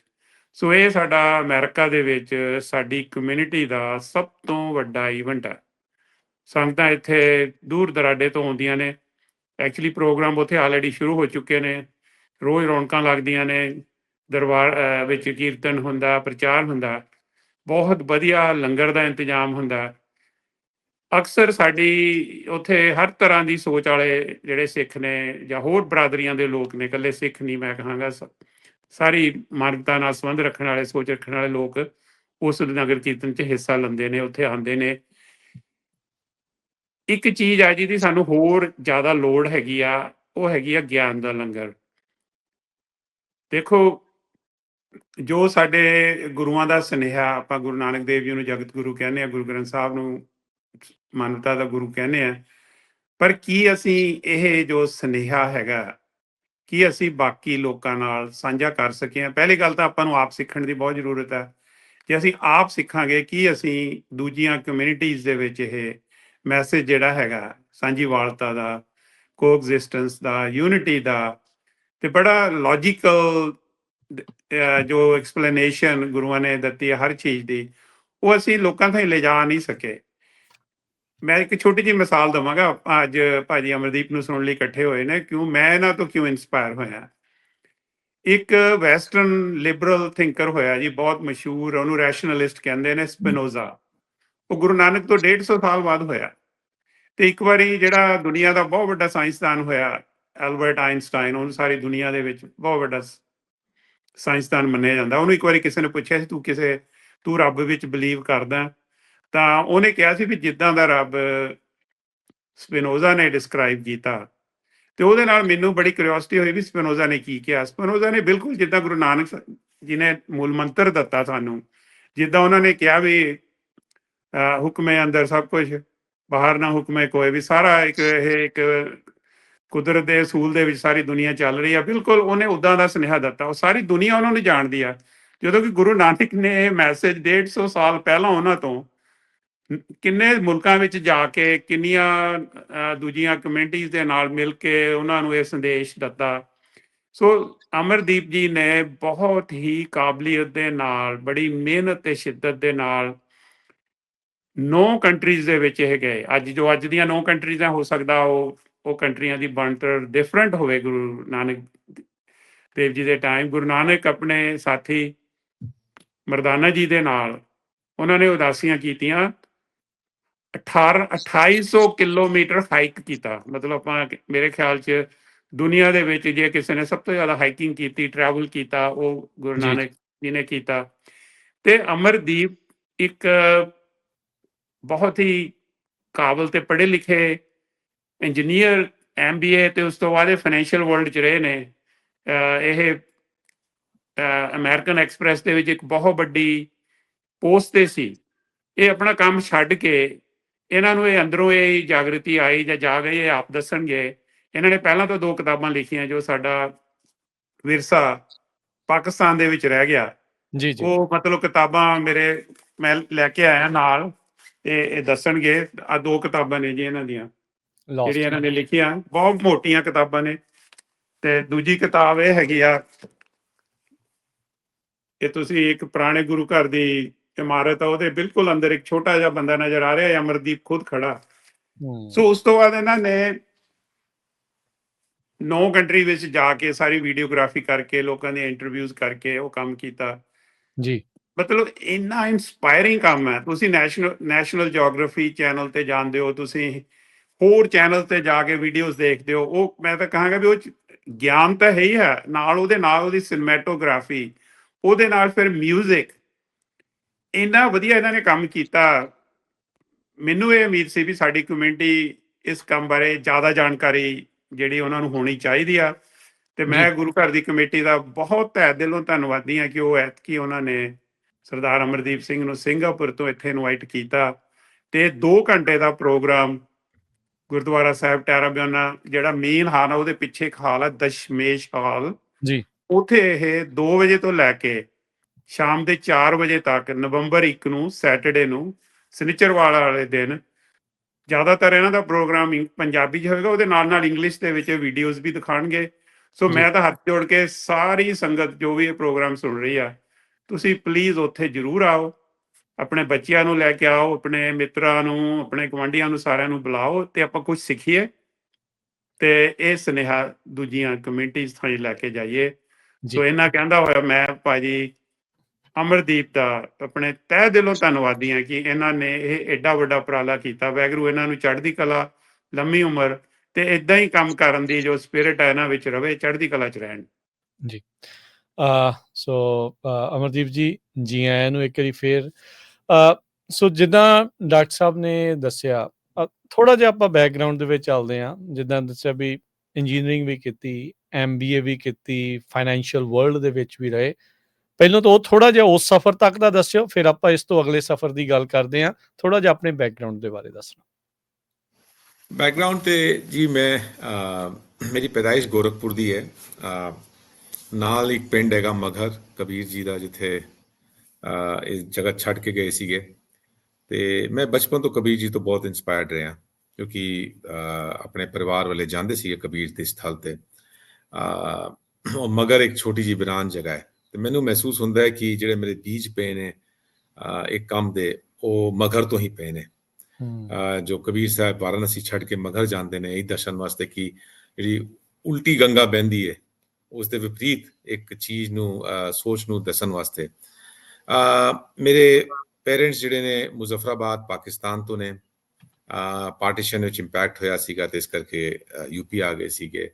ਪੈਦਾਇਸ਼ ਉੱਥੇ ਹੋਈ ਹੈ। ਸਕੂਲਿੰਗ ਮੇਰੀ ਬਚਪਨ ਤੋਂ, ਮੈਂ 7 ਸਾਲ ਦੀ ਉਮਰ ਵਿੱਚ ਬੋਰਡਿੰਗ ਸਕੂਲ ਚਲਾ ਗਿਆ ਸੀਗਾ ਦੇਹਰਾਦੂਨ, ਵੈਲਮ ਬॉय ਸਕੂਲ। ਪਹਿਲੇ 6 ਕਲਾਸ ਤੱਕ ਉੱਥੇ ਪੜ੍ਹਿਆ, ਉਸ ਤੋਂ ਬਾਅਦ 7 ਤੋਂ 12 ਤੱਕ ਮੈਂ ਦੂਨ ਸਕੂਲ ਪੜ੍ਹਿਆ। ਸਹੀ ਗੱਲ ਦੱਸਾਂ, ਮੇਰੀ ਜਿਹੜੀ ਗਰਾਊਂਡਿੰਗ ਜਿਹੜੀ ਐਜੂਕੇਸ਼ਨ ਹੈ ਉਹ ਪੰਜਾਬੀ 'ਚ ਨਹੀਂ ਹੋਈ ਹੈ। ਔਰ ਮੈਂ ਪੰਜਾਬੀ ਇਲਾਕੇ 'ਚ ਰਿਹਾ ਵੀ ਨਹੀਂ ਕਦੀ। ਤੇ ਜੋ ਸਿੱਖਿਆ ਉਹ ਇਹ ਰੱਬ ਦੀ ਦੇਣ ਹੈ। ਨਾ ਹੀ ਕਦੀ ਰਿਲੀਜੀਅਸ ਐਂਗਲ ਦੇ ਨਾਲ, ਕਦੀ ਸਪਿਰਿਚੁਅਲ ਐਂਗਲ ਦੇ ਨਾਲ। ਦੂਨ ਸਕੂਲ ਦੇ ਅੰਦਰ ਇੱਕ ਉਹਨੂੰ ਕਹਿੰਦੇ ਈਟਨ ਆਫ ਇੰਗਲੈਂਡ, ਰਾਈਟ, ਉਸ ਟਾਈਪ ਦਾ ਸਕੂਲ ਹੈ। ਤੇ ਠੀਕ ਹੈ, ਲੇਕਿਨ ਦੂਜੇ ਟਾਈਪ ਦੀ ਉੱਥੇ ਮੇਰੀ ਗਰੋਥ ਹੋਈ ਹੈ। ਔਰ ਉਸ ਤੋਂ ਬਾਅਦ ਇੰਜੀਨੀਅਰਿੰਗ ਕੀਤੀ, Manipal institute technology electronics communication. ਫਿਰ MBA ਮੈਂ ਯੂਨੀਵਰਸਿਟੀ ਆਫ ਸ਼ਿਕਾਗੋ ਤੋਂ ਬਹੁਤ ਬਾਅਦ 'ਚ ਕੀਤੀ ਹੈ ਆਪਣੇ ਵਰਕਿੰਗ ਲਾਈਫ ਦੇ ਅੰਦਰ। ਬਟ ਮੈਂ 25 ਕੁ ਸਾਲ ਅਮਰੀਕਨ ਐਕਸਪ੍ਰੈਸ ਦੇ ਅੰਦਰ ਸਰਵਿਸ ਕੀਤੀ ਹੈ, ਜਿਹਦੇ ਅੰਦਰ ਫਿਰ ਲਾਸਟ ਮੇਰਾ ਰੋਲ ਸੀਗਾ 8 ਸਾਲ ਤੱਕ। ਮੈਂ ਏਸ਼ੀਆ ਪੈਸੀਫਿਕ ਰੀਜਨ ਦਾ ਰੈਵਨਿਊ ਮੈਨੇਜਮੈਂਟ ਦਾ ਹੈਡ ਸੀਗਾ। ਲੇਕਿਨ ਮੇਰੀ ਫਿਤਰਤ ਜਿਹੜੀ ਹੈ ਬੜੀ ਇੱਕ ਯੰਗ ਏਜ ਤੋਂ, ਸਕੂਲਿੰਗ ਤੋਂ ਬਾਅਦ ਜਦੋਂ ਕਾਲਜ ਕਰਕੇ, ਜਦੋਂ ਵਰਕਿੰਗ এনवायरमेंट ਵਿੱਚ ਗਿਆ, ਕੁਝ ਇਹੋ ਜਿਹੀ ਚੀਜ਼ਾਂ ਲਾਈਫ ਵਿੱਚ ਗੁਜ਼ਰੀਆਂ ਨੇ ਜਿਹਨੂੰ ਮੈਂ ਇੰਸਪਾਇਰ ਹੋ ਕੇ ਹੁਣ ਸਮਝਦਾ। ਉਸ ਟਾਈਮ ਸਮਝ ਨਹੀਂ ਆ ਰਹੀ ਸੀਗੀਆਂ ਇਹ ਗੱਲਾਂ। ਠੀਕ ਹੈ। ਕਿ ਪੰਜਾਬੀ ਮੈਂ ਸਿੱਖ ਲਈ ਸੀਗੀ ਪੜ੍ਹਨੀ, ਤੇ ਉਹ ਜਿਹੜਾ ਬੀਜ ਪੰਜਾਬੀ ਦਾ ਬੋਇਆ ਗਿਆ ਸੀਗਾ ਬਹੁਤ ਲੇਟ ਇਨ ਮਾਈ ਲਾਈਫ। ਉਹਦੇ ਕਰਕੇ ਥੋੜੀ ਗੁਰਬਾਣੀ ਪੜ੍ਹਨੀ ਸ਼ੁਰੂ ਕੀਤੀ। ਲੇਕਿਨ ਮੈਨੂੰ ਇੱਕ ਤੁਕ ਨੇ ਨਿਤਨੇਮ ਵਿੱਚੋਂ ਬੜਾ ਪ੍ਰਭਾਵਿਤ ਕੀਤਾ, ਜਿਸ ਨੂੰ ਮੈਂ ਹੁਣ ਸਮਝਦਾ ਕਿ ਗੁਰੂ ਨਾਨਕ ਸਾਹਿਬ ਦੀ ਜਿਹੜੀ ਲਾਈਨ ਹੈ ਕਿ ਦੁੱਖ ਦਾਰੂ ਸੁੱਖ ਰੋਗ ਪਿਆ। ਤੇ ਜਦੋਂ ਅਸੀਂ ਸਟੇਟਸ ਕੋ 'ਚ ਹੁੰਦੇ ਹਾਂ ਆਪਣੀ ਆਮ ਜ਼ਿੰਦਗੀ ਦੇ ਅੰਦਰ, ਚਲਤ ਫਿਰਤ ਦੇ ਅੰਦਰ, ਤੇ ਉਹ ਸਟੇਟਸ ਕੋ ਮੈਂ ਕਹਿਣਾ, ਤੇ ਅਸੀਂ ਭੁੱਲ ਜਾਂਦੇ ਹਾਂ ਉਹ ਵੱਡੇ ਕਾਰਜ ਜਿਹੜੇ ਹੁੰਦੇ ਨੇ ਜਿਸ ਕਰਕੇ ਇਨਸਾਨ ਆਂਦਾ ਹੈ ਜ਼ਿੰਦਗੀ ਦੇ ਅੰਦਰ, ਰਾਈਟ। ਹਰ ਕਿਸੇ ਦਾ ਕਾਰਜ ਆਪਣਾ ਕੁਝ ਹੋਰ ਹੁੰਦਾ ਹੈ ਤੇ ਉਹ ਜਦੋਂ ਉਹ ਕਾਰਜ ਤਾਂ ਹੀ ਪ੍ਰਫੁੱਲਿਤ ਹੁੰਦੇ ਨੇ ਜਦੋਂ ਇੱਕ ਇਹੋ ਜਿਹਾ ਮੌਕਾ ਆਉਂਦਾ ਹੈ ਜਿਹਨੂੰ ਅਸੀਂ ਕਹਿੰਦੇ ਹਾਂ ਦੁੱਖ, ਉਹ ਦਾਰੂ ਬਣ ਜਾਂਦਾ ਹੈ। ਉਹ ਦੁੱਖ ਇਹ ਵਰਲਡਲੀ ਦੁੱਖ ਨਹੀਂ ਹੈ ਕਿ ਮੇਰਾ ਮਕਾਨ ਖੋ ਗਿਆ ਜਾਂ ਮੇਰੀ ਗੱਡੀ ਨੂੰ ਕੁਝ ਹੋ ਗਿਆ, ਇਹ ਹੈਗਾ ਅੰਦਰ ਦੀ ਜਿਹੜੀ ਖਿੱਚ ਹੈਗੀ। ਤੇ ਬਚਪਨ ਤੋਂ ਹੀ ਜਿਹੜਾ ਆਪਣੇ ਪਰਿਵਾਰ ਦੇ ਅੰਦਰ ਕੁਝ ਇਹੋ ਜਿਹੇ ਸਦਮੇ ਪਏ ਤੇ ਉਹ ਦੁੱਖ ਦੇ ਕਰਕੇ ਮੇਰਾ ਰੁਝਾਨ ਇਸ ਪਾਸੇ ਵੱਧਦਾ ਗਿਆ ਤੇ ਕਰਦੇ ਕਰਦੇ ਲੇਕਿਨ ਇੱਕ ਜਿਹੜੀ ਮੇਰੀ ਫਿਤਰਤ ਰਹੀ ਹੈ ਜਿਸ ਕਰਕੇ ਮੈਂ ਇਸ ਪਾਸੇ ਪਹੁੰਚਿਆ। ਇੱਥੋਂ ਮੈਂ ਯੂਥ ਨੂੰ ਵੀ ਇਨਸਪਾਇਰ ਕਰਨ ਦੀ ਕੋਸ਼ਿਸ਼ ਕਰ ਰਿਹਾ ਕਿ ਅੱਜ ਕੱਲ੍ਹ ਦੀ ਜ਼ਿੰਦਗੀ ਦੇ ਅੰਦਰ ਤੁਸੀਂ ਦੇਖੋ ਰੋਟੀ ਕੱਪੜੇ ਦੇ ਵਿੱਚ ਹਰ ਕੋਈ ਲੱਗਿਆ ਹੋਇਆ ਹੈ, ਲੇਕਿਨ ਇੱਕ ਚੀਜ਼ ਤੁਸੀਂ ਆਪਣੀ ਜ਼ਿੰਦਗੀ ਦੇ ਅੰਦਰ ਹਰ ਟਾਈਮ ਕਰੋ। ਮੈਂ ਅਗਰ ਆਪਣੀ ਜ਼ਿੰਦਗੀ ਦੇ ਅੰਦਰ ਜੋ ਸਿੱਖਿਆ ਹੈ ਕਿ ਇੱਕ ਆਪਣਾ ਇੱਕ ਪੈਸ਼ਨ, ਇੱਕ ਜਜ਼ਬਾ, ਇੱਕ ਕੋਈ ਹੋਰ ਚੀਜ਼ ਕਰਨ ਦਾ ਨਾਲ ਨਾਲ ਕਾਇਮ ਰੱਖੋ। ਕੀ ਕਰਦੇ ਹੋ ਮੈਂ ਉਹ ਨਹੀਂ ਕਹਿ ਰਿਹਾ। ਤੁਹਾਨੂੰ ਅਗਰ ਗਾਰਡਨਿੰਗ ਪਸੰਦ ਹੈ ਗਾਰਡਨਿੰਗ ਕਰੋ, ਤੁਹਾਨੂੰ ਕੁਕਿੰਗ ਪਸੰਦ ਹੈ ਕੁਕਿੰਗ, ਕੋਈ ਛੋਟਾ ਵੱਡਾ ਕੰਮ ਨਹੀਂ ਹੈ, ਜੋ ਪਸੰਦ ਹੈ। ਲੇਕਿਨ ਉਹ ਚੀਜ਼ ਪ੍ਰਫੁੱਲਿਤ ਹੋਏਗੀ ਤਾਂ ਤੁਸੀਂ ਉਹ ਤੁਹਾਡਾ ਇੱਕ ਪਰਪਸ ਬਣੇਗੀ ਜ਼ਿੰਦਗੀ ਦਾ, ਉਸ ਵਿੱਚ ਕੁਝ ਚੀਜ਼ ਨਿਕਲੇਗੀ। ਲੇਕਿਨ ਅਗਰ ਉਹ ਚੀਜ਼ ਨਹੀਂ ਕਰੋਗੇ ਤੁਸੀਂ ਪੈਸ਼ਨੇਟਲੀ ਤੇ ਫਿਰ ਜ਼ਿੰਦਗੀ ਦਾ ਮਕਸਦ ਨਹੀਂ ਉੱਭਰ ਸਕਦਾ, ਕਿਉਂਕਿ ਉਹ ਜਿਹੜੀ ਊਰਜਾ ਹੈ ਜਿਹਨੂੰ ਅਸੀਂ ਇੱਕ ਗੋਡ ਕਨਸੈਪਟ ਕਹਿ ਦਿੰਦੇ ਹਾਂ, ਕਿਸੇ ਨੇ ਰੱਬ ਨੂੰ ਤੇ ਦੇਖਿਆ ਨਹੀਂ ਹੈ ਇਸ ਕਾਇਨਾਤ ਵਿੱਚ। ਵੀਰ ਜੀ ਨੇ ਕਿਹਾ ਤਾਂ ਡਾਕਟਰ ਕਾਂਗ ਸਾਹਿਬ ਨੇ ਕਿ Spinoza's God is creation, Guru Nanak's God is creation. I mean ਅਸੀਂ ਇੱਕ ਰੱਬ ਨੂੰ ਇੱਕ ਅਲੱਗ ਹੋਂਦ ਨਾ ਬਣਾਈਏ, ਲੇਕਿਨ ਜਿਹੜੀ ਕ੍ਰੀਏਟਿਵ એનર્ਜੀ ਜਿਹੜੀ ਹੈ ਉਹ ਤੁਹਾਨੂੰ ਕਿਸ ਕਰਕੇ ਤੁਹਾਡੇ ਅੱਗੇ ਉਹ ਚੀਜ਼ ਪਰੋਸ ਕੇ ਰੱਖੇਗੀ। ਭਾਈ ਆ ਹੁਣ ਤੂੰ ਇਹ ਕੰਮ ਕਰ, ਤੁਸੀਂ ਕੀ ਕੀਤਾ ਹੈ, ਗੱਲ ਇੱਥੇ ਆ ਜਾਂਦੀ ਹੈ ਨਾ। ਤੇ ਇੱਕ ਹਾਲਨਾ ਹੈ ਜ਼ਿੰਦਗੀ ਦੀ। ਤੇ ਠੀਕ ਹੈ ਰੋਜ਼ੀ ਰੋਟੀ ਕਮਾ ਰਹੇ ਹੈ, ਸਭ ਕੁਝ ਚੱਲ ਰਿਹਾ, ਲੇਕਿਨ ਨਾਲ ਨਾਲ ਮੇਰਾ ਇੱਕ ਫਿਤਰਤ ਰਹੀ ਹੈ ਕਿ ਭਾਈ ਸਪਿਰਿਚੁਅਲਿਟੀ ਵੱਲ ਵੜੇ ਆ। ਗੁਰੂ ਗ੍ਰੰਥ ਸਾਹਿਬ ਦੀ ਥੋੜੀ ਸਟੱਡੀ ਕੀਤੀ, ਉਸ ਤੋਂ ਬਾਅਦ ਬੜੀ ਚੀਜ਼ਾਂ ਨਹੀਂ ਸਮਝ ਆਉਂਦੀ ਸੀ ਕਿ ਸਿੰਪਲ ਜੀ ਮੈਂ ਤੁਹਾਨੂੰ ਗੱਲ ਦੱਸਣਾ, 6 ਘਰ 6 ਗੁਰ 6 ਉਪਦੇਸ਼, 6 ਦਰਸ਼ਨ ਜਿਹੜੇ ਨੇ। ਹੁਣ ਗੁਰਬਾਣੀ ਨੂੰ ਤੁਸੀਂ ਸਮਝਣ ਵਾਸਤੇ ਤੁਹਾਨੂੰ 6 ਦਰਸ਼ਨ ਵੀ ਸਮਝਣ ਪੈਣਗੇ। ਜਿਹੜੇ ਇੰਡੀਅਨ ਫਿਲਾਸਫੀਕਲ ਸਿਸਟਮ ਹੈ, ਰਿਲੀਜਨ ਇੱਕ ਜਿੱਦਾਂ ਕੱਪੜਾ ਹੁੰਦਾ ਸੀ ਪਾਇਆ ਆਪਣਾ ਆਪਣੇ ਤਨ ਨੂੰ ਢੱਕਣ ਵਾਸਤੇ, ਲੇਕਿਨ ਇੱਕ ਫਲਸਫਾ ਦਾ ਇੱਕ ਥੱਲੇ ਦਾ ਇੱਕ ਥੰਬ ਹੁੰਦਾ ਹੈ। ਤੇ 6 ਘਰ 6 ਗੁਰੂ ਨਾਨਕ ਸਾਹਿਬ ਕਿਸ 6 ਘਰ ਦੀ ਗੱਲ ਕਰ ਰਹੇ ਨੇ, ਜਿਹੜੇ ਉਹ 6 ਘਰ ਨੇ ਸਾਂਖਿਆ, ਯੋਗ, ਮੀਮਾਂਸਾ, ਵੇਦਾਂਤ। ਤੁਹਾਨੂੰ ਉਹ ਚੀਜ਼ਾਂ ਸਮਝਣੀ ਪੈਣਗੀਆਂ ਕਿਸ ਬੇਸ ਤੇ ਤੁਹਾਡੀ ਛੱਤ ਬਣ ਰਹੀ ਹੈ। ਤੇ ਉੱਥੋਂ ਅਸੀਂ ਸਟਾਰਟ ਹੁੰਦੇ ਹੁੰਦੇ ਗੱਲ ਇਹ ਹੈ ਕਿ ਫਿਰ ਦੂਜੇ ਹੋਰ ਫਲਸਫਿਆਂ 'ਚ ਵੜਨਾ ਸ਼ੁਰੂ ਕੀਤਾ। ਫਿਰ ਉਸ ਤੋਂ ਬਾਅਦ ਮੇਰਾ ਰੁਝਾਨ ਚਲਾ ਗਿਆ ਮਿਊਜ਼ਿਕ ਵੱਲ ਤੇ ਕੀਰਤਨ ਦੀ ਸਿੱਖਿਆ ਲਿੱਤੀ। ਮਿਊਜ਼ਿਕ ਦੇ ਅੰਦਰ ਕਿਉਂਕਿ ਡਾਕੂ ਸੀਰੀਜ਼ ਅੰਦਰ ਇਹ ਸਾਰੀ ਚੀਜ਼ਾਂ ਆ ਕੇ ਮਿਲੀਆਂ ਨੇ। ਫਿਰ ਤਾਰੀਖ ਦੇ ਅੰਦਰ ਮੇਰਾ ਬੜਾ ਰੁਝਾਨ ਰਿਹਾ ਹੈ। ਕਰਦੇ ਕਰਦੇ ਖਿਚੜੀ ਤਿਆਰ ਹੋ ਗਈ ਸੀ। ਮੇਰੇ ਕਹਿਣ ਦਾ ਮਕਸਦ ਇਹ ਹੈ। ਸੋ ਹਰ ਇੱਕ ਪਾਸੇ ਤੋਂ ਬੇਸਿਕਲੀ ਲਾਈਫ ਤੁਹਾਨੂੰ ਉਸ ਪਾਸੇ ਵੱਲ ਨੂੰ ਕਿਤੇ ਨਾ ਕਿਤੇ ਪੁਸ਼ ਕਰ ਰਹੀ ਸੀ ਵੀ ਤੁਹਾਡੇ ਤੋਂ ਇਹ ਕੰਮ, ਇਹ ਸੇਵਾ ਲੈਣੀ ਹੈ। ਬਿਲਕੁਲ ਬਿਲਕੁਲ। ਇੱਕ ਟਾਈਮ ਇਹ ਜਿਹਾ ਆਇਆ ਕਿ ਮੈਂ ਸਾਰੇ ਫਲਸਫੇ ਛੱਡ ਦਿੱਤੇ, ਕਿਉਂਕਿ ਜ਼ਿੰਦਗੀ ਦੇ ਅੰਦਰ ਇੱਕ ਉਹ ਵੀ ਆਪਾਂ ਖਾਣਾ ਚਾਹੀਦਾ ਹੈ। ਦੇਖੋ ਸਭ ਕੁਝ ਛੱਡਣਾ ਵੀ ਇੱਕ ਫਲਸਫਾ ਹੈ ਨਾ, ਉਹ ਵੀ ਇੱਕ ਫਲਸਫਾ ਹੈ ਕਿ ਕਿਸੇ ਚੀਜ਼ ਨੂੰ ਨਾ ਮੰਨਣਾ, ਉਹ ਵੀ ਇੱਕ ਫਲਸਫਾ ਹੈ। ਉਹਨੂੰ ਨਾ, ਹਾਊ ਵਿਲ ਯੂ ਅੰਡਰਸਟੈਂਡ ਕਿ ਲਾਈਟ ਕੀ ਹੈ ਅਗਰ ਡਾਰਕਨੈਸ ਹੀ ਨਹੀਂ ਪਤਾ, ਰਿਲੇਟਿਵ ਹੈ ਨਾ। ਤੇ ਮੈਂ ਇਸ ਵਿੱਚ ਕੋਈ ਸੰਕੋਚ ਨਹੀਂ ਕਰਦਾ ਕਿ ਮੇਰੀ ਜ਼ਿੰਦਗੀ ਦੇ ਅੰਦਰ ਇਤਨਾ ਫਲਸਫੇ ਵੜਨ ਤੋਂ ਬਾਅਦ ਇੱਕ ਇਹੋ ਜਿਹਾ ਮਾਈਂਡ ਸੈਟ ਹੋਇਆ ਕਿ ਮੈਨੂੰ ਨੇਕ ਚੀਜ਼ਾਂ ਪਸੰਦ ਆਉਂਦੀਆਂ ਸੀ। ਮੈਂ ਕੁਦਰਤ ਦੇ ਅੰਦਰ, ਨੇਚਰ ਦੇ ਅੰਦਰ ਮੈਂ ਰੱਬ ਨੂੰ ਲੱਭਣ ਲੱਗਿਆ। ਤੇ ਉਸ ਟਾਈਮ ਮੇਰਾ ਜਾ ਕੇ ਇੱਕ ਫੋਟੋਗ੍ਰਾਫੀ ਵੱਲ ਰੁਝਾਨ ਵਧਿਆ। ਤੇ ਹੌਲੇ ਹੌਲੇ ਕਰਦੇ ਕਰਦੇ ਫੋਟੋਗ੍ਰਾਫੀ ਤੋਂ ਫਿਰ ਮੈਂ ਮੈਗਜ਼ੀਨਸ ਵਾਸਤੇ ਰਾਈਟ ਕਰਨਾ ਸ਼ੁਰੂ ਕਰਤਾ, ਸਭ ਕੁਝ। ਲੇਕਿਨ ਇਹ ਸਾਰਾ ਕੰਮ ਚੱਲ ਰਿਹਾ ਜਦੋਂ ਆਪਣਾ ਕਾਰਪੋਰੇਟ ਜਗਤ ਦੀ ਜੌਬ ਚੱਲ ਰਹੀ ਹੈ। ਠੀਕ ਹੈ, ਮੈਂ ਸੈਟਰਡੇ ਸੰਡੇ ਨੂੰ ਗੋਲਫ ਨਹੀਂ ਖੇਡਦਾ, ਫਾਈਨੈਂਸ ਇੰਡਸਟਰੀ ਦੇ ਹਰ ਕੋਈ ਗੋਲਫ ਖੇਡਦੇ ਸੀਗੇ। ਠੀਕ ਹੈ, ਮੈਂ ਜਾ ਕੇ ਫਰਾਈਡੇ ਨੂੰ ਪਬ ਵਿੱਚ ਨਹੀਂ ਬਹਿੰਦਾ ਸੀਗਾ, ਟਾਈਮ ਘੱਟ ਹੈ, ਉਸ ਟਾਈਮ ਨੂੰ ਕਿਸੇ ਹੋਰ ਜਗ੍ਹਾ ਲਗਾਉਣਾ ਸੀਗਾ, ਰਾਈਟ। ਤੇ ਕਰਦੇ ਕਰਦੇ ਖਿਚੜੀ ਤਿਆਰ ਹੋ ਗਈ ਸੀਗੀ। ਜਦੋਂ ਖਿਚੜੀ ਤਿਆਰ ਹੋਈ ਹੈ, ਰੱਬ ਨੇ 2014 ਦੇ ਅੰਦਰ ਮੇਰਾ ਬੂਹਾ ਬੰਦ ਕਰ ਦਿੱਤਾ ਕਾਰਪੋਰੇਟ ਜਗਤ ਦੇ ਅੰਦਰ। ਉਹ ਬੜਾ ਅਨਸੈਟਲਿੰਗ ਟਾਈਮ ਸੀਗਾ ਮੇਰੇ ਵਾਸਤੇ। ਅੱਜ ਮੈਂ ਬੇਸ਼ੱਕ ਤੁਹਾਨੂੰ ਬੜਾ ਤੁਸੀਂ ਮੇਰੇ ਤੋਂ ਇਨਸਪਾਇਰ ਹੋ ਰਹੇ ਹੋ, ਲੇਕਿਨ 2014 ਦੇ ਅੰਦਰ ਜਦੋਂ ਰੱਬ ਨੇ ਬੂਹਾ ਬੰਦ ਕੀਤਾ, ਬੜਾ ਅਨਸੈਟਲਿੰਗ ਟਾਈਮ ਸੀਗਾ। ਔਰ ਇਸ ਦੇ ਵਿੱਚ ਵੀ ਇੱਕ ਪ੍ਰੇਰਣਾ ਲੈਣੀ ਚਾਹੀਦੀ ਹੈ ਕਿ ਅਗਰ ਤੁਸੀਂ ਕੁਝ ਕੰਮ ਕੀਤਾ ਹੈ ਤੇ ਰੱਬ ਤੁਹਾਡਾ ਡਾਇਰੈਕਸ਼ਨ ਆਪ ਕੱਢ ਰਿਹਾ ਹੈ। ਤੁਸੀਂ ਕੁਝ ਨਹੀਂ ਹੋ, ਤੁਹਾਡੀ ਹੋਂਦ ਕੁਝ ਨਹੀਂ ਹੈ, ਕਿਉਂਕਿ ਰੱਬ ਨੇ ਅੱਗੇ ਤੁਹਾਡੇ ਪਰੋਸਣਾ ਹੈ। ਤੁਸੀਂ ਜੇ ਚੀਜ਼ ਆਪਣੀ ਕਾਲਨਾ ਕੀਤੀ ਹੈ, ਉਹ ਕਾਲਨਾ ਦਾ ਹੋਣ ਫਲ ਲੱਗ ਰਿਹਾ ਹੈ। ਫਲ ਲੱਗਦਾ ਤੇ ਇੱਕ ਪੇੜ ਵੀ ਝੁਕਦਾ ਹੈ, ਤੁਹਾਨੂੰ ਝੁਕਣਾ ਪਏਗਾ। ਤੇ ਉਹੀ ਮੇਰੇ ਅੰਦਰ ਆਇਆ ਹੈ 2014 ਦੇ ਅੰਦਰ, ਜਿਹੜੀ ਇੱਕ ਉਥਲ ਪੁਥਲ ਹੋਈ ਹੈ। ਇੱਕ ਛੋਟੀ ਜੀ ਚਿੰਗਾਰੀ ਸੀਗੀ, ਉੱਥੋਂ ਕੰਮ ਸ਼ੁਰੂ ਹੋਇਆ। ਜੀ ਨਹੀਂ ਦੇਖੋ, ਇਹ ਜਿਹੜੀਆਂ ਗੱਲਾਂ ਨੇ ਡਾਕਟਰ ਸਾਹਿਬ ਵੀ ਇੰਪੋਰਟੈਂਟ ਨੇ ਜ਼ਿੰਦਗੀ ਦੇ ਫੇਜ਼ ਦੇ ਵਿੱਚ, ਕਿਸ ਤਰੀਕੇ ਦੇ ਨਾਲ ਇੱਕ ਇਨਸਾਨ ਵਿਚਰਦਾ ਆ, ਉਹ ਕਈ ਤਰੀਕੇ ਦੀਆਂ ਓਪਰਚੁਨਿਟੀਜ਼, ਕਈ ਤਰੀਕੇ ਦੇ ਮਾਰਗ, ਕਈ ਤਰੀਕੇ ਦੇ ਪਾਥ ਤੁਹਾਡੇ ਸਾਹਮਣੇ ਜਿਹੜਾ ਉਹ ਪੇਸ਼ ਜਿਹੜਾ ਉਹ ਕਰਦੀ ਆ। ਇਹ ਆ ਵੀ ਕਿਉਂਕਿ ਤੁਸੀਂ ਇਸ ਪਾਸੇ ਵੱਲ ਨੂੰ ਤੁਹਾਡਾ ਮਨ ਸ਼ੁਰੂ ਤੋਂ ਝੁਕਾਅ ਵੀ ਸੀਗਾ, ਸੁਝਾਅ ਉਹ ਬੰਦੇ ਦੇ ਸਾਹਮਣੇ ਆ, ਤੇ ਰੱਬ ਕਿਤੇ ਨਾ ਕਿਤੇ ਹੌਲੀ-ਹੌਲੀ ਜਿੱਦਾਂ ਧੱਕ ਕੇ ਆਪਾਂ ਉਸ ਪਾਸੇ ਵੱਲ ਨੂੰ ਜਿਹੜਾ ਆ, ਉਹ ਤੁਹਾਨੂੰ ਉੱਧਰਲੇ ਪਾਸੇ ਨੂੰ ਜਿਹੜਾ ਉਹ ਲੈ ਗਿਆ। ਕੀ ਤੁਸੀਂ ਦੱਸਣਾ ਚਾਹੋਗੇ ਉਹ ਗੱਲ 2014 ਦੀ ਕਿਹੜੀ ਚੀਜ਼ ਸੀਗੀ ਵੀ ਕਾਰਪੋਰੇਟ ਦੇ ਦਰਵਾਜ਼ੇ ਜਿਹੜੇ ਉਹ ਬੰਦ ਹੋ ਗਏ, ਤੁਸੀਂ ਆਪ ਕਿਤੇ ਕਰ ਦਿੱਤੇ ਗਏ? ਇੱਕ ਇਹ ਵੀ ਕਹਾਵਤ ਆ ਪੰਜਾਬੀ ਦੇ ਵਿੱਚ ਡਾਕਟਰ ਸਾਹਿਬ, ਵੀ ਕੁੱਬੇ ਦੇ ਲੱਤ ਵੱਜੀ ਤੇ ਰਾਸ ਆ ਜਾਂਦੀ ਆ। ਕੀ ਕੋਈ ਏਦਾਂ ਦੀ ਗੱਲ ਸੀਗੀ? ਦੇਖੋ ਜੀ, ਇੱਕ ਪਹਿਲੀ ਗੱਲ ਤੇ ਇਹ ਹੈ ਕਿ ਯੂਥ ਵਾਸਤੇ ਮੈਂ ਕਹਾਂਗਾ, as you think so you attract.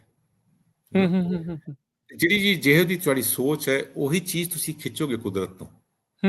ਮੈਂ ਦੇਖਿਆ ਆਪਣੇ ਕੰਮ ਦੇ ਅੰਦਰ, ਜੋ ਅਸੀਂ ਡਿਸਕਸ ਕਰਾਂਗੇ, ਲੋਕੀ ਮੈਨੂੰ ਕਹਿੰਦੇ ਨੇ ਤੂੰ ਇਤਨੇ ਲਾਈਫ ਥ੍ਰੈਟਨਿੰਗ ਜਗ੍ਹਾ 'ਚ ਚਲਾ ਗਿਆ, ਤੂੰ ਇਤਨੇ ਜ਼ਿਆਦਾ ਜਗ੍ਹਾ ਜਾ ਕੇ ਆਪਣੀ ਜਾਨ ਤੂੰ ਬਾਜੀ ਲਾ ਕੇ ਆ ਗਿਆ। ਮੈਂ ਕਿਹਾ ਮੈਂ ਕਦੀ ਸੋਚਿਆ ਹੀ ਨਹੀਂ, ਮੈਂ ਤੇ ਪੋਜ਼ਿਟਿਵ ਸੋਚ ਰਿਹਾ ਸੀਗਾ। ਜਦੋਂ ਪੋਜ਼ਿਟਿਵ ਸੋਚੋਗੇ ਤੁਹਾਨੂੰ ਬੰਦੇ ਹੀ ਉਹੀ ਫਿਤਰਤ ਦੇ ਮਿਲਣਗੇ, ਰਾਈਟ? ਤੇ ਗੱਲ ਪਹਿਲੀ ਗੱਲ ਤੇ ਇਹ ਹੈ ਕਿ as you think so you attract, ਹੈ ਨਾ? ਤੇ ਜਦੋਂ ਉਹ ਤੁਹਾਡਾ ਸਵਾਲ ਸੀਗਾ ਕਿ ਚੇਂਜ ਕਿੱਦਾਂ ਆਇਆ, ਚੇਂਜ ਦਾ ਦੇਖੋ ਜੀ, ਹੁਣ ਮੈਂ ਜਦੋਂ ਨਾ, ਹੁਣ 11 ਸਾਲ 12 ਸਾਲ ਹੋ ਗਏ ਨੇ ਉਸ ਟਾਈਮ ਤੋਂ, ਲੇਕਿਨ ਹੁਣ ਮੈਂ ਜਦੋਂ ਪਿੱਛੇ ਦੇਖਣਾ ਤੇ ਮੈਨੂੰ ਹੁਣ ਗੱਲ ਇੱਕ ਸਟਰਕਚਰ ਸਮਝ ਆ ਰਿਹਾ ਹੈ, ਉਸ ਟਾਈਮ ਨਹੀਂ ਕੁਝ ਸਮਝ ਆ ਰਿਹਾ ਸੀਗਾ। ਔਰ ਉਹੀ ਬਿਊਟੀ ਹੈ ਕਿ ਤੁਸੀਂ ਇੱਕ ਤੂਫਾਨ ਦੇ ਅੰਦਰ ਹੋ, ਤੂਫਾਨ ਦੇ ਅੰਦਰ ਤੁਹਾਨੂੰ ਉਹ ਤੂਫਾਨ ਨਜ਼ਰ ਨਹੀਂ ਆਉਂਦਾ, ਤੂਫਾਨ ਤੋਂ ਬਾਹਰ ਨਿਕਲ ਕੇ ਤੁਹਾਨੂੰ ਤੂਫਾਨ ਦੀ ਬਣਤਰ ਸਮਝ ਆਏਗੀ ਨਾ। ਜਿਹੜਾ ਇੱਕ ਸਾਇੰਟਿਸਟ ਤੂਫਾਨ ਨੂੰ ਸਟੱਡੀ ਕਰਦਾ ਹੈ ਤੇ ਉਸ ਤੂਫਾਨ ਦੀ ਬਣਤਰ ਨੂੰ ਬਾਹਰ ਤੋਂ ਦੇਖਦਾ ਹੈ। ਹਮੇਸ਼ਾ ਸਟਾਰਮ ਦੀ ਆਈ 'ਚ ਜਾਇਆ ਜਾਂਦਾ ਹੈ, ਅੱਖ 'ਚ ਜਾਂਦੇ ਆ, ਆਈ ਆਫ ਦਾ ਸਟਾਰਮ ਜੀ। ਤੇ ਹੁਣ ਮੈਂ ਤੁਹਾਨੂੰ ਦੱਸ ਸਕਦਾ, ਲੇਕਿਨ ਉਸ ਟਾਈਮ ਕੁਝ ਨਹੀਂ ਸਮਝ ਆ ਰਿਹਾ ਸੀਗਾ, ਸਹੀ ਗੱਲ ਦੱਸਾਂ ਤੁਹਾਨੂੰ। ਬਸ ਕਰ ਰਹੇ ਸੀਗੇ, ਰਾਈਟ? ਇੱਕ ਜਨੂਨ ਸੀਗਾ ਬਸ। ਤੇ ਲੇਕਿਨ ਗੱਲ ਜਿਹੜੀ ਹੁਣ ਮੈਨੂੰ ਸਮਝ ਆਈ ਹੈ ਉਹ ਇਹ ਹੈ, ਦੇਖੋ ਜੀ 2008-2009 ਦੇ ਅੰਦਰ ਫਾਈਨੈਂਸ਼ੀਅਲ ਕ੍ਰਾਈਸਿਸ ਯੂਐਸ ਦੇ ਅੰਦਰ ਹੁੰਦਾ ਹੈ। ਉਸ ਤੋਂ ਬਾਅਦ ਸਭ ਕੁਝ ਡਗ ਜਾਂਦਾ ਹੈ। ਮੈਂ ਫਾਈਨੈਂਸ਼ੀਅਲ ਇੰਡਸਟਰੀ ਸੀਗਾ, ਮੇਰੀ ਕਾਰਡ ਇੰਡਸਟਰੀ ਦੇ ਅੰਦਰ, ਬਿਕੋਜ਼ ਮੈਂ ਰੈਵਨਿਊ ਮੈਨੇਜਮੈਂਟ ਕਰ ਰਿਹਾ ਸੀਗਾ। ਯੂਐਸ ਦੇ ਅੰਦਰ ਬੜੇ ਕੇਸਿਸ ਹੋਏ ਨੇ ਅਗੇਂਸਟ ਫਾਈਨੈਂਸ਼ੀਅਲ ਇੰਸਟੀਟਿਊਸ਼ਨਸ ਔਰ ਕਾਰਡ ਕੰਪਨੀਜ਼ ਦੇ ਅੰਦਰ, against specially in the card companies की प्राइस फिक्सिंग चार्जेस, मैं डिटेल ਵਿੱਚ ਨਹੀਂ ਜਾਊਂਗਾ, ਇੱਕ ਇਕਨੋਮਿਕ ਪ੍ਰੋਬਲਮ ਹੈ प्राइस फिक्सिंग ਚਾਰजेस ਦੇ। ਉਹ ਲਿਟੀਗੇਸ਼ਨ ਇੱਕ ਕਲਾਸ ਐਕਸ਼ਨ ਸੂਟ ਬਣ ਗਿਆ ਔਰ ਉਸ ਦੇ ਅੰਦਰ ਬੜੇ ਸਾਰੇ ਹੋਰ ਪਾਰਟੀ ਸੀਗੀਆਂ ਔਰ ਮਾਸਟਰਕਾਰਡ, ਵੀਜ਼ਾ ਔਰ ਅਮਰੀਕਨ ਐਕਸਪ੍ਰੈਸ ਦੇ ਉੱਤੇ ਪੋਟੈਂਸ਼ੀਅਲ ਡੈਮੇजेस $4 ਬਿਲੀਅਨ ਈਚ ਦੇ ਸੀਗਾ ਤੇ $16 ਬਿਲੀਅਨ ਦਾ ਉਹ ਕੇਸ ਸੀਗਾ ਕਰੀਬ। ਤੇ ਉਹਦੇ ਅੰਦਰ ਯੂਐਸ ਗਵਰਨਮੈਂਟ, ਬਿਕੋਜ਼ ਜਦੋਂ ਕਲਾਸ ਐਕਸ਼ਨ ਸੂਟ ਹੋਇਆ ਤੇ ਉਹਨਾਂ ਨੂੰ ਇਸ ਚੀਜ਼ ਨੂੰ ਪ੍ਰੂਵ ਕਰਨ ਵਾਸਤੇ ਦੁਨੀਆ ਭਰ ਦੇਖਣਾ ਪਿਆ ਕਿ ਇਕਨੋਮਿਕ ਪ੍ਰੋਬਲਮ ਨੂੰ ਥਿਓਰੀਟਿਕਲੀ ਪ੍ਰੂਵ ਕਰਨਾ ਔਰ ਪ੍ਰੈਕਟੀਕਲੀ ਐਗਜ਼ਾਮਪਲ ਲਿਆ ਕੇ ਪ੍ਰੂਵ ਕਰਨਾ ਪੈਂਦਾ। ਉਹਨਾਂ ਨੂੰ ਆਸਟ੍ਰੇਲੀਆ ਦੇ ਅੰਦਰ ਇੱਕ ਚੀਜ਼ ਨੂੰ ਨਜ਼ਰ ਆਈ ਜੋ ਅਸੀਂ ਮੇਰੀ ਲੀਡਰਸ਼ਿਪ ਦੇ ਅੰਦਰ 2004-2005 ਦੇ ਅੰਦਰ ਕੀਤਾ ਸੀਗਾ। ਉਹਦੇ ਕਰਕੇ ਮੈਂ ਉਸ ਦੇ ਅੰਦਰ ਯੂਐਸ ਦੇ ਅੰਦਰ ਖਿੱਚਿਆ ਗਿਆ। ਓਕੇ, ਜਦੋਂ ਮੈਂ ਉੱਥੇ ਖਿੱਚਿਆ ਗਿਆ, ਸੋ ਆਈ ਗॉट ਇਨਟੂ ਅ ਡਿਸਕਵਰੀ। ਔਰ ਡਿਸਕਵਰੀ ਦੇ ਅੰਦਰ 2009 ਦੇ ਅੰਦਰ ਇਹ ਹੋਇਆ ਕਿ 10 ਸਾਲ ਦੀ ਜਿਤਨੀ ਵੀ ਮੇਰੀ ਈਮੇਲਸ ਲਿਖੀਆਂ ਗਈਆਂ ਸੀਗੀਆਂ, ਅਗਰ ਮੈਂ ਕਿਸੇ ਨੂੰ ਕੁਝ ਵੀ ਲਿਖਿਆ ਹੈ ਉਹ ਸਾਰਾ ਕੁਝ ਓਪਨ ਹੋ ਗਿਆ।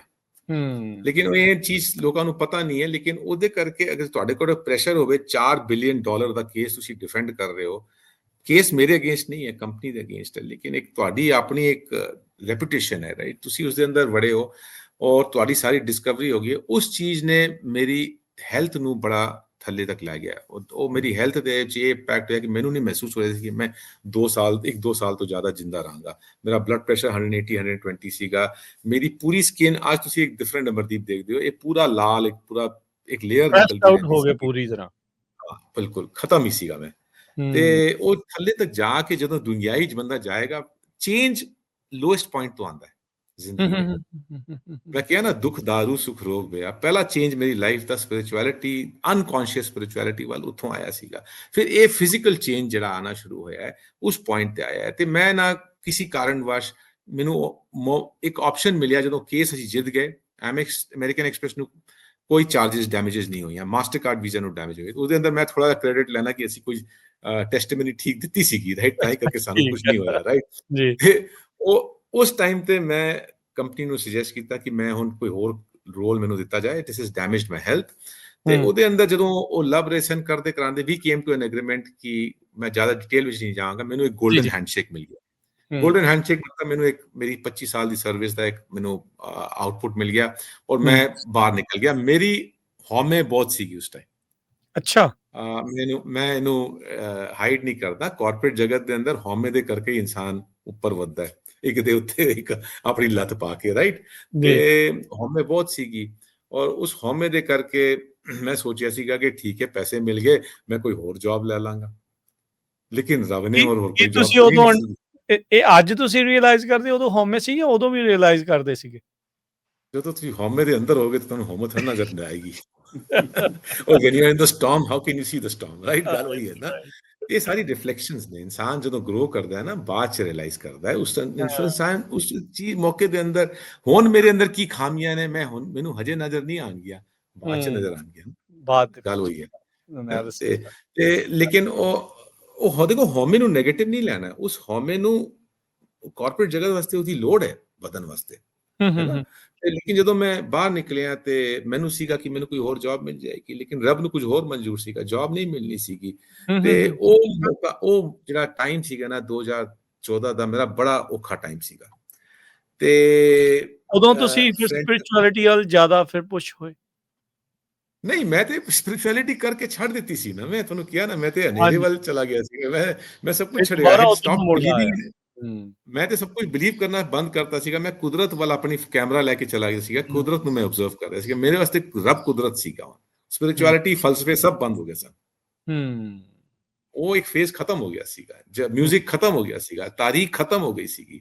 ਹੁਣ ਸਿਰਫ ਮੈਂ ਪਰਸੈਪਸ਼ਨ ਕਰ ਰਿਹਾ ਸੀਗਾ, ਸਿਰਫ ਮੈਂ ਨੇਚਰ ਵਿੱਚ ਆਪਣੇ ਆਪ ਕੁਦਰਤ ਨੂੰ ਲੱਭ ਰਿਹਾ ਸੀਗਾ। ਜੋ ਵੀਰ ਜੀ ਨੇ ਕਿਹਾ, ਸਪਿਨੋਜ਼ਾ ਦਾ ਗॉड ਇਜ਼ ਕ੍ਰੀਏਸ਼ਨ, ਰਾਈਟ। ਤੇ ਮੈਂ ਉਸੇ ਨੂੰ ਰੱਬ, ਆਪਣਾ ਗੁਰੂ ਨਾਨਕ ਦਾ ਰੱਬ ਤੇ ਕੀ ਹੈ, ਖਾਲਕ ਖਲਕ ਖਲਕ ਮੈਂ ਖਾਲਿਕ, ਰਾਈਟ।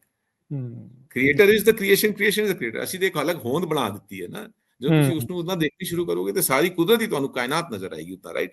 ਤੇ ਖੈਰ ਗੱਲ ਫਿਰ ਇਹ ਆਈ ਕਿ ਭਾਈ ਉੱਥੇ ਉਸ ਮੌਕੇ ਤੇ ਆ ਕੇ ਮੈਨੂੰ ਮਹਿਸੂਸ ਹੋਇਆ ਕਿ ਮੇਰੇ ਫਾਦਰ ਮੁਜ਼ੱਫਰਾਬਾਦ ਦੇ ਸੀਗੇ, ਪਾਕਿਸਤਾਨ ਚਲਾ ਗਿਆ, ਉਹ ਕਸ਼ਮੀਰ ਦਾ ਇਲਾਕਾ ਸੀਗਾ ਤੇ ਉਹ ਕਦੀ ਜਾ ਨਹੀਂ ਸਕੇ, ਲੇਕਿਨ ਉਹ ਬੜੀ ਵੱਡੀ ਗੱਲਾਂ ਕਰਦੇ ਸੀ। ਮੈਨੂੰ ਮਹਿਸੂਸ ਹੋਇਆ ਕਿ ਇਤਨਾ ਵੱਡਾ ਸਾਡਾ ਇੱਕ ਚੈਪਟਰ ਸੀਗਾ ਤਾਰੀਖ ਦਾ, ਜੋ ਪਾਕਿਸਤਾਨ ਦੇ ਅੰਦਰ ਸਾਡੀ ਕਮਿਊਨਿਟੀ ਨੇ ਵਿਸਾਰ ਕੇ ਇਸ ਪਾਸੇ ਆ ਗਏ। ਤੇ ਅੱਜ ਅਸੀਂ ਦੇਖਦੇ ਹਾਂ ਆਪਣੀ ਕਮਿਊਨਿਟੀ ਨੂੰ ਤੇ ਕੀ ਨਜ਼ਰ ਆਉਂਦਾ ਹੈ, 4-5 ਗੁਰਦੁਆਰੇ। ਅੱਜ ਦੀ 2024 ਦੀ ਗੱਲ ਨਹੀਂ 2025 ਦੀ ਗੱਲ ਨਹੀਂ ਕਰ ਰਿਹਾ, ਬਿਕੋਜ਼ 2014 ਦੇ ਜਦੋਂ ਮੈਂ ਕੰਮ ਕਰ ਰਿਹਾ ਸੀਗਾ ਨਾ, ਤਾਂ ਇਹ ਇਤਨਾ ਕੁਝ ਦਾਇਰਾ ਨਹੀਂ ਖੁੱਲਿਆ ਸੀਗਾ। ਅੱਜ ਤੇ ਹਰ ਕੋਈ ਪਾਕਿਸਤਾਨੀ ਕੰਮ ਕਰ ਰਿਹਾ, ਹਰ ਕੋਈ ਬੰਦਾ ਕੰਮ ਕਰ ਰਿਹਾ, ਬਹੁਤ ਇਨਫੋਰਮੇਸ਼ਨ ਫਲੋ ਕਰ ਰਹੀ ਹੈ। 2014 ਦੇ ਅੰਦਰ ਤੁਸੀਂ ਇੱਕ ਮਾਈਂਡਸੈਟ ਲੈ ਕੇ ਚਲੋ, 1999 ਦੇ ਅੰਦਰ ਇਕਬਾਲ ਕੈਸਰ ਸਾਹਿਬ ਨੇ ਇੱਕ ਕਿਤਾਬ ਕੀਤੀ ਸੀ ਕਿ ਗੁਰਦੁਆਰਾਜ਼ ਆਫ ਪਾਕਿਸਤਾਨ, ਉਹ ਸਕੂਲ ਟੀਚਰ ਸੀਗੇ। ਉਸ ਤੋਂ ਇਲਾਵਾ ਇੱਕ ਦੋ ਹੋਰ ਕਿਤਾਬਾਂ ਸੀਗੀਆਂ ਜੋ ਪਾਕਿਸਤਾਨ ਗਵਰਨਮੈਂਟ ਦੀ ਆਪਣੀ ਨੈਰੇਟਿਵ ਸੀਗੀ, ਜੋ ਕਿ 2-3-4 ਗੁਰਦੁਆਰੇ ਦਿਖਾ ਦਿੱਤੇ। ਇਕਬਾਲ ਕੈਸਰ ਸਾਹਿਬ ਮੈਂ ਉਹਨਾਂ ਨੂੰ ਬਹੁਤ ਰਿਸਪੈਕਟ ਦੇਣਾ, ਬਿਕੋਜ਼ ਉਹਨਾਂ ਨੇ ਸਾਨੂੰ ਮੋਟੀਵੇਟ ਕੀਤਾ ਹੈ, ਰਾਈਟ। ਉਹਨਾਂ ਨੇ gurdwaras of Pakistan black and white museum template ਦੇ ਅੰਦਰ ਇੱਕ ਕਿਤਾਬ ਛਾਪੀ ਸੀਗੀ, ਥੱਲੇ 2-3 ਲਾਈਨ। ਉਹ ਉਹਨਾਂ ਦੀ ਜਿਤਨੀ ਕਾਬਲੀਅਤ ਸੀ ਉਹਨਾਂ ਨੇ ਕੰਮ ਕੀਤਾ ਉਸ ਟਾਈਮ। ਬੜੇ ਉਹਨਾਂ ਨੂੰ ਔਖਾਪਨ ਦੇਖਣਾ ਪਿਆ, ਉਹਨਾਂ ਦੀ ਫੈਮਿਲੀ ਨੇ ਸਫਰ ਕੀਤਾ ਉਹਦੇ ਕਰਕੇ। ਇਹ ਤੁਸੀਂ ਅੱਜ ਤੁਸੀਂ ਇੱਕ ਮੈਂ am looking for the word but ਚਲੋ ਫॉरगेट इट, ਬਟ ਅੱਜ ਤੁਸੀਂ ਇੱਕ ਬੜਾ ਡਿਫਰੈਂਟ ਇੰਪ੍ਰੈਸ਼ਨ ਦੇਖ ਰਹੇ ਹੋ। ਬਟ ਜੋ ਅਗਰ ਤੁਸੀਂ ਇਕਬਾਲ ਕੈਸਰ ਸਾਹਿਬ ਦੀ ਜੀਵਨੀ ਨੂੰ ਦੇਖੋ, ਸਮਝੋ ਨਾ, ਤੇ ਇੱਕ ਇਨਸਾਨ ਜੋ ਸਿੱਖ ਤਾਰੀਖ ਦੇ ਉੱਤੇ ਕੰਮ ਕਰਦਾ ਹੈ, ਅੱਜ ਤੁਸੀਂ ਗੱਲ ਬੱਕੜੀ ਪਾ ਰਹੇ ਹੋ, ਲੇਕਿਨ ਉਸ ਬੰਦੇ ਨੂੰ ਕੀ ਐਕਸਪੀਰੀਅੰਸ ਕਰਨਾ ਪਿਆ ਹੈ, ਉਹਦੇ ਨਾਲ ਜਿਹੜੀ ਰੂਟ ਹੈ ਨਾ ਉਸ ਪੋਲਿਟਿਕਸ ਦੀ, ਤੁਹਾਨੂੰ ਸਮਝ ਆ ਜਾਏਗੀ। Don't get mistaken by these lot of sweet talks, but ਖੈਰ ਮੈਂ ਗੱਲ ਉੱਥੇ ਆ ਰਿਹਾ, ਮੇਰੇ ਵਾਸਤੇ ਉਹ ਪ੍ਰੇਰਣਾ ਸੀਗੀ। ਤੇ ਮੈਨੂੰ ਇਹ ਮਹਿਸੂਸ ਹੁੰਦਾ ਸੀਗਾ ਕਿ ਇਕਬਾਲ ਕੈਸਰ ਸਾਹਿਬ ਨੇ ਕੰਮ ਕੀਤੀ ਹੈ ਇੱਕ ਮਜ਼ਹਬ ਦੇ ਦਾਇਰੇ 'ਚ ਹੈ, ਕਿ ਠੀਕ ਹੈ, it's a respectful work of gurdwaras of Pakistan. ਪਰ ਮੈਂ ਜਦੋਂ ਆਪਣੀ ਤਾਰੀਖ ਦੇਖਣਾ, ਤੇ ਇਨਸਾਨ ਜਦੋਂ ਹੈ ਇੱਕ ਪੂਰੀ ਜਿਹੜੀ ਕਮਿਊਨਿਟੀ ਇੱਕ ਜਗ੍ਹਾ ਰਹਿ ਰਹੀ ਹੋਵੇ, ਤੇ ਸਿਰਫ ਤੁਸੀਂ ਇੱਕ ਮਜ਼ਹਬ ਦੇ ਅੰਦਰ ਤੇ ਨਹੀਂ ਰਹਿੰਦੇ ਨਾ, ਤੁਹਾਡਾ ਇੱਕ ਵਿਰਾਸਤ ਹੁੰਦੀ ਹੈ। ਵਿਰਾਸਤ ਦੇ ਅੰਦਰ ਮਜ਼ਹਬ ਇੱਕ ਅੰਸ਼ ਹੁੰਦਾ ਹੈ ਜੀ। ਤੇ ਗੁਰਦੁਆਰੇ ਜਿਹੜੇ ਹੁਣ ਪਾਕਿਸਤਾਨ ਗਵਰਨਮੈਂਟ ਨੇ ਪਬਲਿਸ਼ ਕੀਤੇ ਨੇ, ਕਰਤਾਰਪੁਰ ਸਾਹਿਬ, ਨਨਕਾਣਾ ਸਾਹਿਬ, ਕਰਤਾਰਪੁਰ ਸਾਹਿਬ ਅੱਜ ਬਦਲ ਗਿਆ। ਮੈਂ 1999 ਤੋਂ ਪਹਿਲਾਂ ਦੇ ਖੰਡਰ ਸੀਗਾ ਨਾ, ਉਹਨੂੰ ਵੀ ਨਹੀਂ ਦਿਖਾਉਂਦੇ ਸੀਗੇ ਉਹਦੇ, ਹੈ ਨਾ। ਕੁਝ 4-5 ਗੁਰਦੁਆਰੇ ਦਿਖਾ ਕੇ ਆਪਣੀ ਇਮੇਜ ਦਿਖਾਉਂਦੇ ਸੀਗੇ।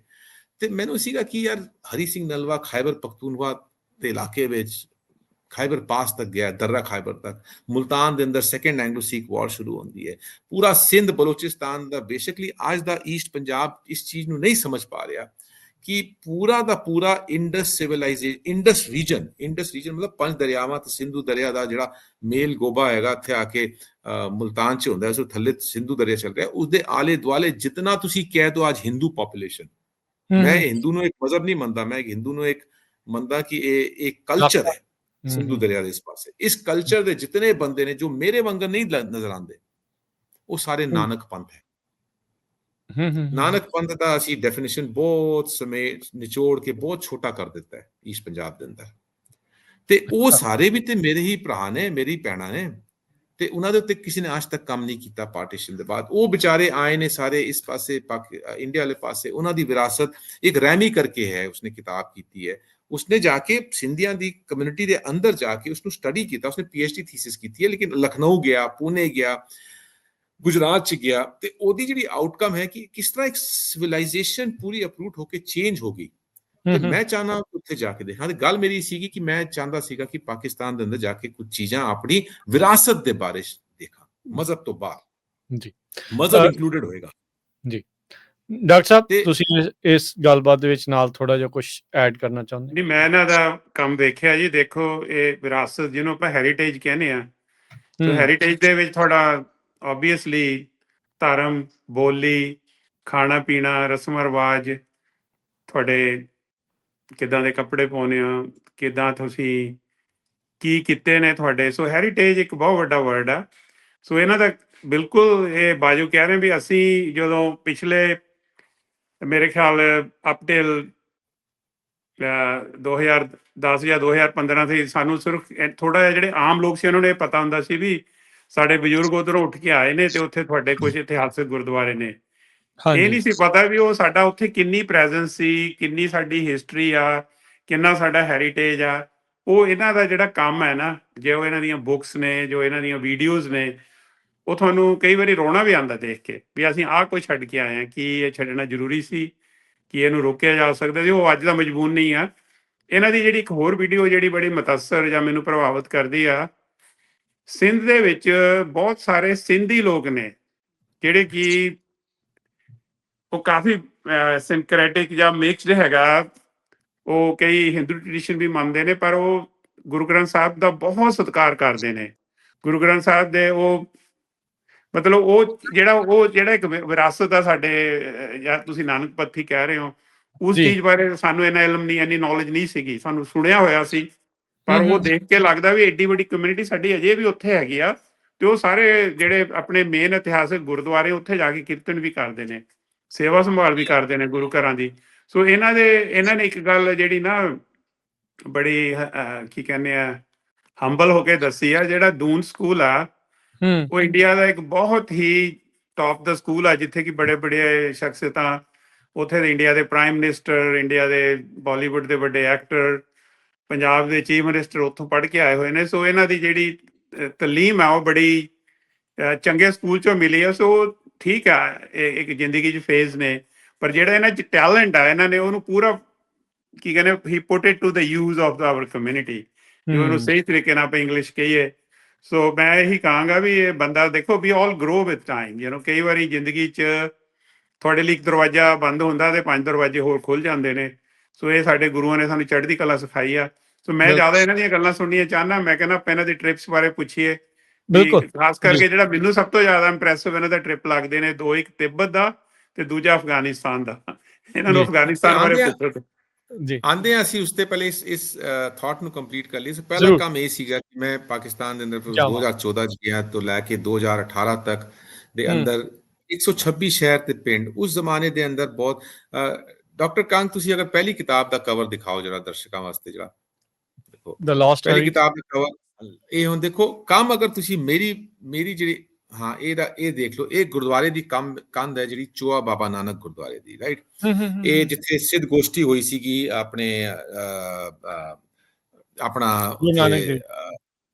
ਜਿਹੜੀ ਆਪਣੇ ਪਹਾੜਾਂ ਦੇ ਉੱਤੇ ਪਟਵਾਰ ਦੇ ਇਲਾਕੇ ਦੇ ਅੰਦਰ, ਉਸ ਦੇ ਥੱਲੇ ਬਣਾਇਆ ਗਿਆ ਸੀਗਾ। ਤੇ ਹੁਣ ਦੇਖੋ, ਬਸ ਠੀਕ ਹੈ ਜੀ, ਦਿਖਾ ਦਿੱਤਾ ਤੁਸੀਂ, ਹੈ ਨਾ। ਤੇ ਇਹ ਜੋ ਹੁਣ ਗੱਲ ਮੈਂ ਜਿਹੜੀ ਕਰਨ ਜਾ ਰਿਹਾ ਕਿ ਦੇਖੋ, ਕੰਮ ਅਗਰ ਤੁਸੀਂ ਠੀਕ ਕਰੋ, मेरी जी सोचनी ये है हम्म कि मैं सिंगापुर रहना, मैं देखना इंडोनेशिया, बोरोबुदूर, कंबोडिया, वियतनाम, किसी गोरे ने जाके एक विरासत का काम ਕੀਤਾ ਤਾਂ ਹੀ ਤੇ ਅੱਜ ਉਹ ਯੂਨੈਸਕੋ ਦੀ ਵਰਲਡ ਹੈਰੀਟੇਜ ਸਾਈਟਸ ਨੇ। ਸਾਡੀ ਵਿਰਾਸਤ ਬਹੁਤ ਯੰਗ ਸੀਗੀ, ਉਹ ਖਤਮ ਹੋ ਗਈ ਇਹਨਾਂ ਇਲਾਕਿਆਂ ਦੇ ਅੰਦਰ। ਤੇ ਜਦ ਤੱਕ ਅਸੀਂ ਉਹਨੂੰ ਡਾਕੂਮੈਂਟ ਨਹੀਂ ਕਰਾਂਗੇ, ਜਦ ਤੱਕ ਉਸਦਾ ਦਾਇਰਾ ਨਹੀਂ ਬਣਾਵਾਂਗੇ, ਸੋਚ ਵਧਾ ਕੇ ਮਜ਼ਹਬ ਤੋਂ ਬਾਹਰ ਇੱਕ ਵੱਡੇ ਦਾਇਰੇ ਤੱਕ ਨਹੀਂ ਖੜਾ ਕਰਾਂਗੇ, how can you expect change to happen. ਜਿਹੜੀ ਮੈਂ ਪਿਕਚਰ ਦਿਖਾਉਣ ਵਾਸਤੇ ਕਹੀ ਹੈ, ਮੈਨੂੰ ਆਪ ਖੁਸ਼ੀ ਹੁੰਦੀ, ਮੈਂ ਇਸ ਚੀਜ਼ ਦੀ ਕ੍ਰੈਡਿਟ ਨਹੀਂ ਲੈਣਾ। ਦੇਖੋ ਅਸੀਂ ਆਪਣਾ ਕੰਮ ਕਰ ਲਾਨੇ ਆ, ਇੱਕ ਲੇਅਰ ਦੇ ਅੰਦਰ ਲੇਅਰ ਕੰਮ ਹੁੰਦੀ ਹੈ, ਰਾਈਟ। ਅਸੀਂ ਆਪਣਾ ਕੰਮ ਕਰਕੇ ਚਲੇ ਗਏ, ਉਸ ਚੀਜ਼ ਨੇ ਕਿਸੇ ਹੋਰ ਨੂੰ ਪ੍ਰੇਰਨਾ ਦਿੱਤਾ, ਕਰਦੇ ਕਰਦੇ ਅੱਜ ਇੱਕ ਚੂਹਾ ਬਾਬਾ ਨਾਨਕ ਗੁਰਦੁਆਰਾ ਮੇਨਟੇਨਡ ਹੋ ਗਿਆ ਹੈ, ਠੀਕ ਹੈ ਨਾ। ਤੇ ਅਸੀਂ ਸਾਰੀ ਲੇਅਰ ਦੇ ਅੰਦਰ, ਮੈਂ ਇਕਬਾਲ ਕੈਸਰ ਸਾਹਿਬ ਤੋਂ ਪ੍ਰੇਰਨਾ ਲਿੱਤੀ, ਕਿਸੇ ਨੇ ਹੋਰ ਸਾਡੇ ਕੰਮ ਤੋਂ ਪ੍ਰੇਰਨਾ ਲਿੱਤੀ। ਅੱਜ ਵੀ ਪਾਕਿਸਤਾਨ ਦੇ ਅੰਦਰ ਬੜੇ ਲੋਕੀ ਨੇ ਜੋ ਅੱਜ ਕਹਿੰਦੇ ਨੇ ਕਿ ਜਿਹੜਾ ਲਾਸਟ ਹੈਰੀਟੇਜ ਦਾ ਕਿਤਾਬ ਦਾ ਕੰਮ ਹੋਇਆ ਸੀਗਾ 2014 ਦੇ ਅੰਦਰ, ਉਸਨੇ ਇੱਕ ਬੜੇ ਸੋਚ ਨੂੰ ਖੋਲਿਆ ਹੈ। ਹੁਣ ਮੈਂ ਇੱਕ ਹੋਰ ਪਾਸੇ ਦਾ ਕਹਿਣਾ ਕਿ ਦੇਖੋ ਕੋਈ ਵੀ એનર્ਜੀ ਜੋ ਆਉਂਦੀ ਹੈ ਨਾ, ਦੋਵੇਂ ਪਾਸੇ ਦੀ એનર્ਜੀ ਆਉਂਦੀ ਹੈ, ਹਰ ਪੋਜ਼ਿਟਿਵ ਔਰ ਨੈਗੇਟਿਵ એનર્ਜੀ ਦੋਵੇਂ ਆਉਂਦੀਆਂ ਨੇ। ਮੈਂ ਅਕਸਰ ਗੱਲ ਨਹੀਂ ਕਰਦਾ ਸੀਗਾ, ਅੱਜ ਮੈਂ ਹੁਣ ਇਸ ਮੁਕਾਮ ਤੇ ਪਹੁੰਚ ਗਿਆ ਤਾਂ ਕਿ ਮੈਂ ਇਹ ਗੱਲ ਕਰਨਾ ਚਾਹਨਾ। ਦੱਸੋ। ਰਾਈਟ, ਮੈਂ ਛੋਟੀ ਜਿਹੀ ਗੱਲ ਕਰਾਂਗਾ, ਮੈਂ ਕਹਿਣਾ ਕਿ ਹੁਣ ਮੈਂ ਓਪਨ ਹੋ ਕੇ ਗੱਲ ਕਰਦਾ। ਲੋਕਾਂ ਨੂੰ ਨਹੀਂ ਪਤਾ, ਉਹ ਸੋਚਦੇ ਨੇ ਕਿ ਇਹ ਜਾ ਕੇ ਪਾਕਿਸਤਾਨ ਦੇ ਇਹਨੂੰ ਬੜਾ ਗਲਵਕੜੀ ਮਿਲੀ ਕਰਤਾ। ਦੇਖੋ ਜਦੋਂ ਤੁਸੀਂ ਗੁਰਦੁਆਰੇ ਜਾਓਗੇ ਨਾ, ਇੱਕ ਡਿਫਰੈਂਟ ਮਾਹੌਲ ਹੁੰਦਾ ਹੈ। ਜਦੋਂ ਤੁਸੀਂ ਵੜਨਾ ਹੈ ਬਲੂਚਿਸਤਾਨ, ਤੁਸੀਂ ਵੜਨਾ ਹੈ ਪਾਰਾ ਚਿਨਾਰ, ਤੁਸੀਂ ਵੜਨਾ ਹੈ ਕਸ਼ਮੀਰ ਦੇ ਇਲਾਕੇ, ਤੁਹਾਡੇ ਪਿੱਛੇ ਇੰਟੈਲੀਜੈਂਸ ਨੇ ਤੁਹਾਡੀ ਜ਼ਿੰਦਗੀ ਹਰਾਮ ਕਰ ਦੇਣੀ ਹੈ। ਅੱਛਾ, ਸੋ ਤੁਹਾਨੂੰ ਇਹ ਸਭ ਕੁਝ ਸਾਹਮਣਾ ਕਰਨਾ ਪਿਆ। ਅੱਜ ਤੇ ਬਹੁਤ ਕੁਝ ਚੇਂਜ ਹੋ ਰਿਹਾ ਹੈ, ਲੇਕਿਨ ਉਹ 2014 ਦੇ ਅੰਦਰ, 2017 ਦੇ ਅੰਦਰ ਮੈਂ 3 ਵਾਰੀ ਪਾਕਿਸਤਾਨ ਐਂਟਰੀ ਤੋਂ ਬੈਨ ਹੋ ਚੁੱਕਿਆ। ਮੈਂ ਕਦੀ ਦੱਸਦਾ ਨਹੀਂ ਸੀਗਾ ਪਹਿਲਾਂ। ਅੱਛਾ, ਬੈਨ ਕਿਉਂ ਹੋ ਚੁੱਕਿਆ? ਕਿਉਂ ਮੈਂ ਹੋਇਆ? ਕਿਤਾਬ ਦਾ ਨਾਮ ਲੌਸਟ ਹੈਰੀਟੇਜ ਕਿਹਾ ਹੈ। ਲੌਸਟ ਹੈਰੀਟੇਜ, ਗੁਮੀ ਹੋਈ ਵਿਰਾਸਤ, ਰਾਈਟ। ਇਹਨੂੰ ਇੱਕ ਚੀਜ਼ ਜੋ ਹੈ ਉਸਨੂੰ ਉਹ ਕਹਿ ਦੇਣਾ, ਇੱਕ ਬੈਲੈਂਸ ਵਰਡ ਨਹੀਂ ਕਰਨਾ, ਔਰ ਉਸਦਾ ਜੋ ਹੈ ਸੋ ਹੈ, ਔਰ ਕਵਰ ਦੇ ਉੱਤੇ ਨਨਕਾਣਾ ਸਾਹਿਬ ਨਹੀਂ ਦਿਖਾਣਾ, ਜੋ ਹੈ ਸੋ ਹੈ, ਅੰਦਰ ਕ੍ਰੈਡਿਟ ਦੇਣਾ ਹੈ। ਤੇ ਉਹ 2014 ਦੇ ਅੰਦਰ ਬੜੇ ਇੰਟੈਲੀਜੈਂਸ ਵਾਲੇ ਲੋਕਾਂ ਨੂੰ ਗੱਲ ਨੇ ਚੁਭੀ ਹੈ, ਮੈਂ ਬੈਨ ਹੋ ਗਿਆ ਸੀਗਾ।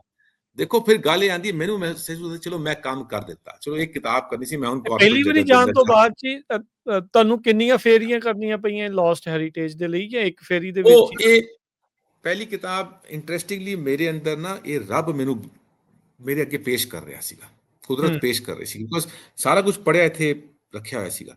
ਜਦੋਂ ਮੈਂ ਗਿਆ ਨਾ, ਇੱਕ ਚੀਜ਼ ਤੋਂ ਕਰਦੇ ਲੋਕਾਂ ਨੇ ਵੀ ਉੱਥੇ ਬੜੀ ਮਦਦ ਕੀਤੀ ਹੈ। ਇਹ ਮੇਰਾ ਕੰਮ ਨਹੀਂ ਹੈ, ਲੋਕਾਂ ਦਾ ਵੀ ਕੰਮ ਹੈ, ਰਾਈਟ। ਲੇਕਿਨ ਉਹ ਬੂਹੇ ਖੁੱਲਦੇ ਗਏ। ਲੇਕਿਨ ਸਾਰਾ ਕੁਝ 30 ਦਿਨ ਦੇ ਅੰਦਰ, ਮੈਂ ਪਹਿਲੀ ਕਿਤਾਬ ਦੇ ਅੰਦਰ 36 ਸ਼ਹਿਰ ਤੇ ਪਿੰਡ ਨੂੰ ਡਾਕੂਮੈਂਟ ਕੀਤਾ। ਦੂਜੀ ਕਿਤਾਬ ਦੇ ਅੰਦਰ 60 ਦਿਨ ਦੇ ਅੰਦਰ 90 ਸ਼ਹਿਰ ਤੇ 96 ਸ਼ਹਿਰ ਤੇ ਪਿੰਡਾਂ ਨੂੰ ਡਾਕੂਮੈਂਟ ਕੀਤਾ। ਬੜੀ ਤੇਜ਼ ਵਿੱਚ ਕੰਮ ਹੋਇਆ ਹੈ। ਲੇਕਿਨ ਮੈਂ ਕਹਿਣ ਦਾ ਮਤਲਬ ਇਹ ਕਿ ਜਦੋਂ ਬੈਨ ਹੁੰਦੇ ਹੋ ਤੁਸੀਂ, ਇਹਨੂੰ ਪਬਲਿਸ਼ ਹੁੰਦਾ ਤੁਸੀਂ ਬੈਨ ਹੋ ਜਾਂਦੇ ਹੋ, ਤੇ ਮੈਨੂੰ ਲੱਗਦਾ ਹੈ ਕਿ ਬਈ ਇਹ ਕੰਮ ਤੇ ਹੁਣ ਹੋ ਗਿਆ, ਬਸ ਇੱਕ ਕਿਤਾਬ ਕਰਨੀ ਸੀ। ਲੇਕਿਨ ਫਿਰ ਰੱਬ ਨੇ ਕੁਝ ਹੋਰ ਤੁਹਾਡੇ ਕੋਲੋਂ ਕਰਾਉਣਾ ਸੀਗਾ, ਤੇ ਇਹ ਅਸੀਂ ਨਹੀਂ ਕਰ ਰਹੇ ਹਾਂ, ਇਹ ਕੰਮ ਅਸੀਂ ਨਹੀਂ ਕਰ ਰਹੇ ਹਾਂ, ਤੁਸੀਂ ਸਿਰਫ ਇੱਕ ਜ਼ਰੀਆ ਹੋ। ਤੁਹਾਨੂੰ ਫਿਰ ਰੱਬ ਨੇ ਚੂਜ਼ ਕੀਤਾ, ਤੁਹਾਨੂੰ ਫਿਰ ਭੇਜਿਆ ਉੱਥੇ, ਉਹ ਫਿਰ ਸਾਰੇ ਬੂਹੇ ਖੋਲੇ ਨੇ। ਉਹ ਫਿਰ ਦੂਜੀ ਵਾਰੀ ਇਹ ਫਿਰ ਕਦੋਂ ਗਏ, ਕਿਹੜੇ ਈਅਰ ਦੇ ਵਿੱਚ ਗਏ ਫਿਰ ਦੂਸਰੀ ਵਾਰ? 2017 ਦੀ ਜਰਨੀ, 2016 ਐਂਡ ਦੀ ਜਰਨੀ ਸੀਗੀ, 2017 ਅੰਦਰ ਲਿਖੀ ਸੀਗੀ, 2017 ਦੇ ਐਂਡ ਵਿੱਚ ਪਬਲਿਸ਼ ਹੋ ਗਈ ਸੀਗੀ। ਤੇ ਇਹ ਬੜੀ ਤੇਜ਼ੀ ਨਾਲ ਇੱਕ ਕੰਮ ਹੋਇਆ ਸੀਗਾ, ਤੇ ਇਹ ਕੰਮ ਹੋ ਗਿਆ। ਤੇ ਹੁਣ ਮੈਂ ਫਿਰ ਗੱਲ ਕਰਨਾ, ਦੁੱਖ ਦਾਰੂ ਸੁੱਖ ਰੋਗ ਪਿਆ, ਕਿ ਕੰਮ ਜਦੋਂ ਦੇਖੋ, ਜਦੋਂ ਤੁਸੀਂ ਇੱਕ ਟ੍ਰੈਡਮਿਲ ਤੇ ਚੱਲ ਰਹੇ ਹੋ ਨਾ, ਰੋਜ਼ ਸਵੇਰੇ ਉੱਠ ਕੇ ਜੌਬ ਜਾਣਾ, ਕੰਮ ਕਰਨਾ, ਤੁਹਾਨੂੰ ਦੁਨੀਆ ਦੇ ਇਲਾਵਾ ਹੋਰ ਕੋਈ ਨਜ਼ਰ ਨਹੀਂ ਆਉਂਦਾ। ਜਦੋਂ ਕ੍ਰੀਏਟਿਵ ਸਪੇਸ ਹੈ, ਹੁਣ ਕ੍ਰੀਏਟਿਵ ਸਪੇਸ ਵਿੱਚ ਆ ਜਾਵਾਂ, ਤੇ ਇੱਕ ਕੰਮ ਪ੍ਰੋਜੈਕਟ ਕੰਪਲੀਟ ਹੁੰਦਾ ਹੈ ਨਾ, ਤੇ ਇਨਸਾਨ ਜਿੱਦਾਂ ਉਹ ਤੁਸੀਂ ਆਪਣਾ ਸ਼ਿਵ ਕੁਮਾਰ ਬਟਾਲਵੀ ਦੀ ਤੁਸੀਂ ਬਿਰਹਾ ਦੀ ਕਵਿਤਾ ਜਿਹੜੀ ਪੋਇਮ ਦੀ ਸੁਣ ਲਓ, ਕੁਝ ਹੋਰ ਸੁਣ ਲਓ, ਕਿੰਨਾ ਦਰਦ ਹੈਗਾ। ਇੱਕ ਕ੍ਰੀਏਟਿਵ ਇਨਸਾਨ ਦੇ ਮਨ ਦੇ ਅੰਦਰ ਦਰਦ ਹੀ, ਦੁੱਖ ਦਾਰੂ ਕੀ ਹੁੰਦਾ, ਉਹੀ ਦਰਦ ਹੁੰਦਾ ਕਿ ਕੰਮ ਖਤਮ ਹੋ ਗਿਆ, ਹੁਣ ਕਰਨਾ ਕੀ ਹੈ, ਹੈ ਨਾ। ਇਹ ਚੀਜ਼ ਹਰ ਕੋਈ ਨਹੀਂ ਸਮਝ ਸਕਦਾ। ਉਹ ਅੰਦਰ ਆਪ ਨੂੰ ਚੀਰ ਫਾੜ ਕੇ ਰੱਖ ਦਿੰਦੀ ਹੈ ਕਿ ਤੁਸੀਂ ਨਾ ਤੇ ਕੋਈ ਜੌਬ ਤੇ ਜਾਣਾ ਹੈ, ਕਾਰਪੋਰੇਟ ਜਗਤ ਤੋਂ ਤੁਸੀਂ ਬਾਹਰ ਨਿਕਲ ਆਏ ਹੋ, ਕਿਸੇ ਨੇ ਤੁਹਾਨੂੰ ਛੂਣਾ ਨਹੀਂ ਹੈ। ਹੁਣ ਤੁਹਾਨੂੰ ਕਿਸੇ ਨੇ ਨਹੀਂ ਛੂਣਾ, ਠੀਕ ਹੈ। ਦੇਖੋ ਇੱਕ ਚੀਜ਼ ਇਸ ਕੰਮ ਵਾਸਤੇ, ਇੱਕ ਚੀਜ਼ ਮੈਂ ਰੱਬ ਨੂੰ ਬਹੁਤ ਸ਼ੁਕਰ ਕਰਨਾ, ਔਰ ਮੈਂ ਯੂਥ ਨੂੰ ਇਹ ਐਡਵਾਈਸ ਦੇ ਰਿਹਾ। ਦੇਖੋ ਦੋ ਚੀਜ਼ਾਂ ਹੁੰਦੀਆਂ, ਇੱਕ ਡਿਜ਼ਾਇਰ ਔਰ ਇੱਕ ਨੀਡ ਹੁੰਦਾ ਹੈ। ਡਿਜ਼ਾਇਰ ਤਾਂ ਹੁੰਦਾ ਹੈ ਸਭ ਕੁਝ, ਮੈਨੂੰ ਇਹ ਵੀ ਮਿਲ ਜਾਵੇ, ਇਹ ਮਿਲ ਜਾਵੇ, ਇਹ ਵੀ ਮਿਲ ਜਾਵੇ। ਮੈਂ ਵੀ ਉਸ ਡਿਜ਼ਾਇਰ ਵਿੱਚ ਰਹਿੰਦਾ ਸੀਗਾ ਨਾ ਪਹਿਲਾਂ, ਕਾਰਪੋਰੇਟ ਜਗਤ ਦੇ ਅੰਦਰ। ਜਦੋਂ ਰੱਬ ਨੇ ਮੈਨੂੰ ਗੋਲਡਨ ਹੈਂਡਸ਼ੇਕ ਦੇ ਦਿੱਤਾ, ਇੱਕ ਇਤਨੀ ਮੈਨੂੰ ਮਾਇਆ ਦੇ ਦਿੱਤੀ ਹੈ ਕਿ ਭਾਈ ਮੈਨੂੰ ਇਨਵੈਸਟਮੈਂਟ ਦੇ ਕਰਕੇ ਮੇਰੀ ਰੋਟੀ ਪਾਣੀ ਚੱਲ ਰਿਹਾ ਹੈ। ਤੇ ਮੇਰੇ ਵਾਸਤੇ ਹੁਣ ਬੈਂਕ ਬੈਲੈਂਸ ਵਧਾਉਣਾ ਨਹੀਂ ਹੈ, ਉਹ ਡਿਜ਼ਾਇਰ ਨੂੰ ਨੀਡ ਵਿੱਚ ਲਿਆਣਾ, ਕਿ ਨੀਡ ਜਿਹੜੇ ਜ਼ਰੂਰਤਾਂ ਨੇ ਬਸ ਉਹੀ ਮੈਨੂੰ ਰੋਟੀ ਪਾਣੀ ਬੱਚਿਆਂ ਦੇ ਪਰਵਰਿਸ਼ ਵਾਸਤੇ ਬਸ ਇਤਨਾ ਹੀ ਚਾਹੀਦਾ ਨਾ, ਉਸ ਤੋਂ ਜ਼ਿਆਦਾ ਤਾਂ ਹੋਰ ਕੁਝ ਨਹੀਂ ਚਾਹੀਦਾ, ਨਹੀਂ ਚਾਹੀਦਾ, ਬੇਕਾਰ ਹੈ ਉਸ ਤੋਂ ਬਾਅਦ। ਤੇ ਹੂੰ, ਜਦੋਂ ਇਹ ਚੀਜ਼ ਸਮਝ ਆ ਜਾਂਦੀ ਹੈ ਨਾ, ਫਿਰ ਰੱਬ ਬੂਹੇ ਖੋਲਣਾ ਸ਼ੁਰੂ ਕਰਦਾ ਹੈ। ਤੁਸੀਂ ਪ੍ਰਿਪੇਅਰਡ ਹੋਗੇ, ਤੁਹਾਡਾ ਮਾਈਂਡ ਸਟੇਬਲਾਈਜ਼ ਹੋ ਜਾਏਗਾ, ਤਾਂ ਜੋ ਤੁਸੀਂ ਚਾਹੋਗੇ ਰੱਬ ਕਰੇਗਾ ਤੁਹਾਡੇ ਵਾਸਤੇ। ਹੁਣ ਗੱਲ ਕਰਨਾ ਹੈ ਕਿ ਹੁਣ ਇਹ ਕਿਤਾਬ ਹੋਗੀ ਕੰਪਲੀਟ, ਫਿਰ ਮੈਂ ਉਸ ਤੋਂ ਬਾਅਦ ਬੈਂਡ ਹੋ ਗਿਆ ਸੈਕੰਡ ਬੁੱਕ ਤੋਂ ਬਾਅਦ। ਹੂੰ। ਹੁਣ ਮੈਂ ਜ਼ਿਆਦਾ ਡਿਟੇਲ ਵਿੱਚ ਨਹੀਂ ਜਾਵਾਂਗਾ। ਪਹਿਲੀ ਬੁੱਕ ਤੋਂ ਬਾਅਦ 'ਚ ਵੀ ਬੈਨ ਤੇ ਦੂਜੀ ਬੁੱਕ ਤੋਂ ਬਾਅਦ 'ਚ ਵੀ ਬੈਨ? ਹਾਂਜੀ, ਕਿਉਂਕਿ ਬਿਕੋਜ਼ ਬੈਨ ਤੇ ਨਹੀਂ ਖੁੱਲੇਗਾ, ਇੰਟੈਲੀਜੈਂਸ ਨੇ ਆਪਣਾ ਕੰਮ ਕਰਨਾ ਹੈ, ਕਿਸੇ ਹੋਰ ਨੇ ਪੋਜ਼ਿਟਿਵ એનર્ਜੀ ਨੇ ਤੁਹਾਨੂੰ ਪੁੱਲ ਕਰਨਾ ਹੈ, ਉਹ ਇੰਟੈਲੀਜੈਂਸ ਦੇ ਉੱਪਰੋਂ ਚਲੀ ਜਾਂਦੀ ਹੈ, ਉਹ ਇੱਕ ਉਹ ਰੋਕ ਨਹੀਂ UFO ਹੈ, ਹੂੰ, ਹਾਂ ਉੱਪਰੋਂ ਲੈ ਜਾਂਦੀ ਹੈ। ਤੁਸੀਂ ਗਏ, ਤੁਸੀਂ ਕੰਮ ਕੀਤਾ, ਭੱਜ ਆਏ ਫਿਰ, ਠੀਕ ਹੈ। ਉਹ ਫਿਰ ਤੁਸੀਂ ਫਿਰ ਲੱਗੇ ਸਿਸਟਮ ਨੂੰ ਸ਼ੇਕ ਕਰਤਾ, ਲੌਸਟ ਹੈਰੀਟੇਜ। ਹੁਣ ਗੱਲ ਆਉਂਦੀ ਹੈ, ਦੇਖੋ ਬਿਫੋਰ ਮੈਂ ਗੁਰੂ ਨਾਨਕ ਸਾਹਿਬ ਦੀ ਗੱਲ ਤੇ ਜਾਵਾਂ, ਜਿੱਥੇ ਜੋ ਮੇਨ ਕੰਮ ਹੈਗਾ ਜਿਹੜਾ ਸਾਡਾ, ਜੋ ਸਾਨੂੰ ਮਹਿਸੂਸ ਹੁੰਦਾ ਕਿ ਜ਼ਿੰਦਗੀ ਦਾ ਮਕਸਦ ਉਹ ਸੀਗਾ, ਬਿਕੋਜ਼ ਇਹ ਕਿਤਾਬਾਂ ਮੇਰੀ ਜ਼ਿੰਦਗੀ ਦਾ ਮਕਸਦ ਨਹੀਂ ਸੀਗਾ, ਅਸੀਂ ਬੜਾ ਟਾਈਮ ਉਸ ਤੇ ਲਗਾ ਦਿੱਤਾ, ਇਹ ਮੇਰਾ ਮਕਸਦ ਨਹੀਂ ਸੀਗਾ ਜ਼ਿੰਦਗੀ ਦਾ, ਇੱਕ ਜ਼ਰੀਆ ਸੀਗਾ ਉਹ ਸਮਝ ਆਉਣ ਦਾ ਕਿ ਭਾਈ ਤੂੰ ਉਸ ਜਗ੍ਹਾ 'ਚ ਕੰਮ ਕਰਕੇ ਸਕਸੈਸਫੁਲ ਹੋ ਪਾ ਰਹੇ ਹੈ ਜਿੱਥੇ ਹੋਰ ਕੋਈ ਜਾਣ ਤੋਂ ਸੰਕੋਚ ਕਰਦੇ ਨੇ ਜਾਂ ਜਾ ਨਹੀਂ ਪਾ ਰਹੇ ਨੇ। ਜੀ ਜੀ ਜੀ ਜੀ, ਠੀਕ ਹੈ, ਇਹ ਚੀਜ਼ ਮੈਨੂੰ ਸਮਝ ਆ ਗਈ, ਠੀਕ ਹੈ ਨਾ। ਤੇ ਅੱਜ ਤੱਕ ਮੈਂ ਉਸ ਟਾਈਮ ਤੱਕ ਕਿਸੇ ਕੋਲ ਕਮਿਊਨਿਟੀ ਕੋਲ ਕੁਝ ਫੰਡਿੰਗ ਨਹੀਂ ਮੰਗੀ ਸੀ, ਕਿ ਕੁਝ ਨਹੀਂ ਮੰਗਿਆ ਸੀਗਾ, ਸਿਰਫ ਇੱਕ ਮੇਰੀ ਇੱਕ ਐਕਸੈਪਟੇਬਿਲਿਟੀ ਵਧ ਰਹੀ ਸੀ ਕੰਮ ਦੇ ਕਰਕੇ, ਬਸ, ਹੈ ਨਾ। ਤੇ ਮੈਂ ਆਪਣਾ ਦਸਵੰਧ ਸੀਗਾ, ਮੈਂ ਦਸਵੰਧ ਨਹੀਂ ਦਿੱਤਾ ਸੀਗਾ, ਇਹ ਮੇਰਾ ਟਾਈਮ ਵੈਲਿਊ ਆਫ ਮਨੀ ਸੀਗਾ, ਮੈਂ ਆਪਣਾ ਕਮਿਊਨਿਟੀ ਨੂੰ ਦਸਵੰਧ ਦੇ ਦਿੱਤਾ। ਲੇਕਿਨ ਮੈਂ ਆਪਣੇ ਅੰਦਰ ਹੀ ਅੰਦਰ ਦੁੱਖ ਦਾਰੂ ਵਾਲੀ ਸਟੇਟ ਦੇ ਅੰਦਰ ਹੁਣ ਕੰਮ ਕੀ ਰਹਿ ਗਿਆ।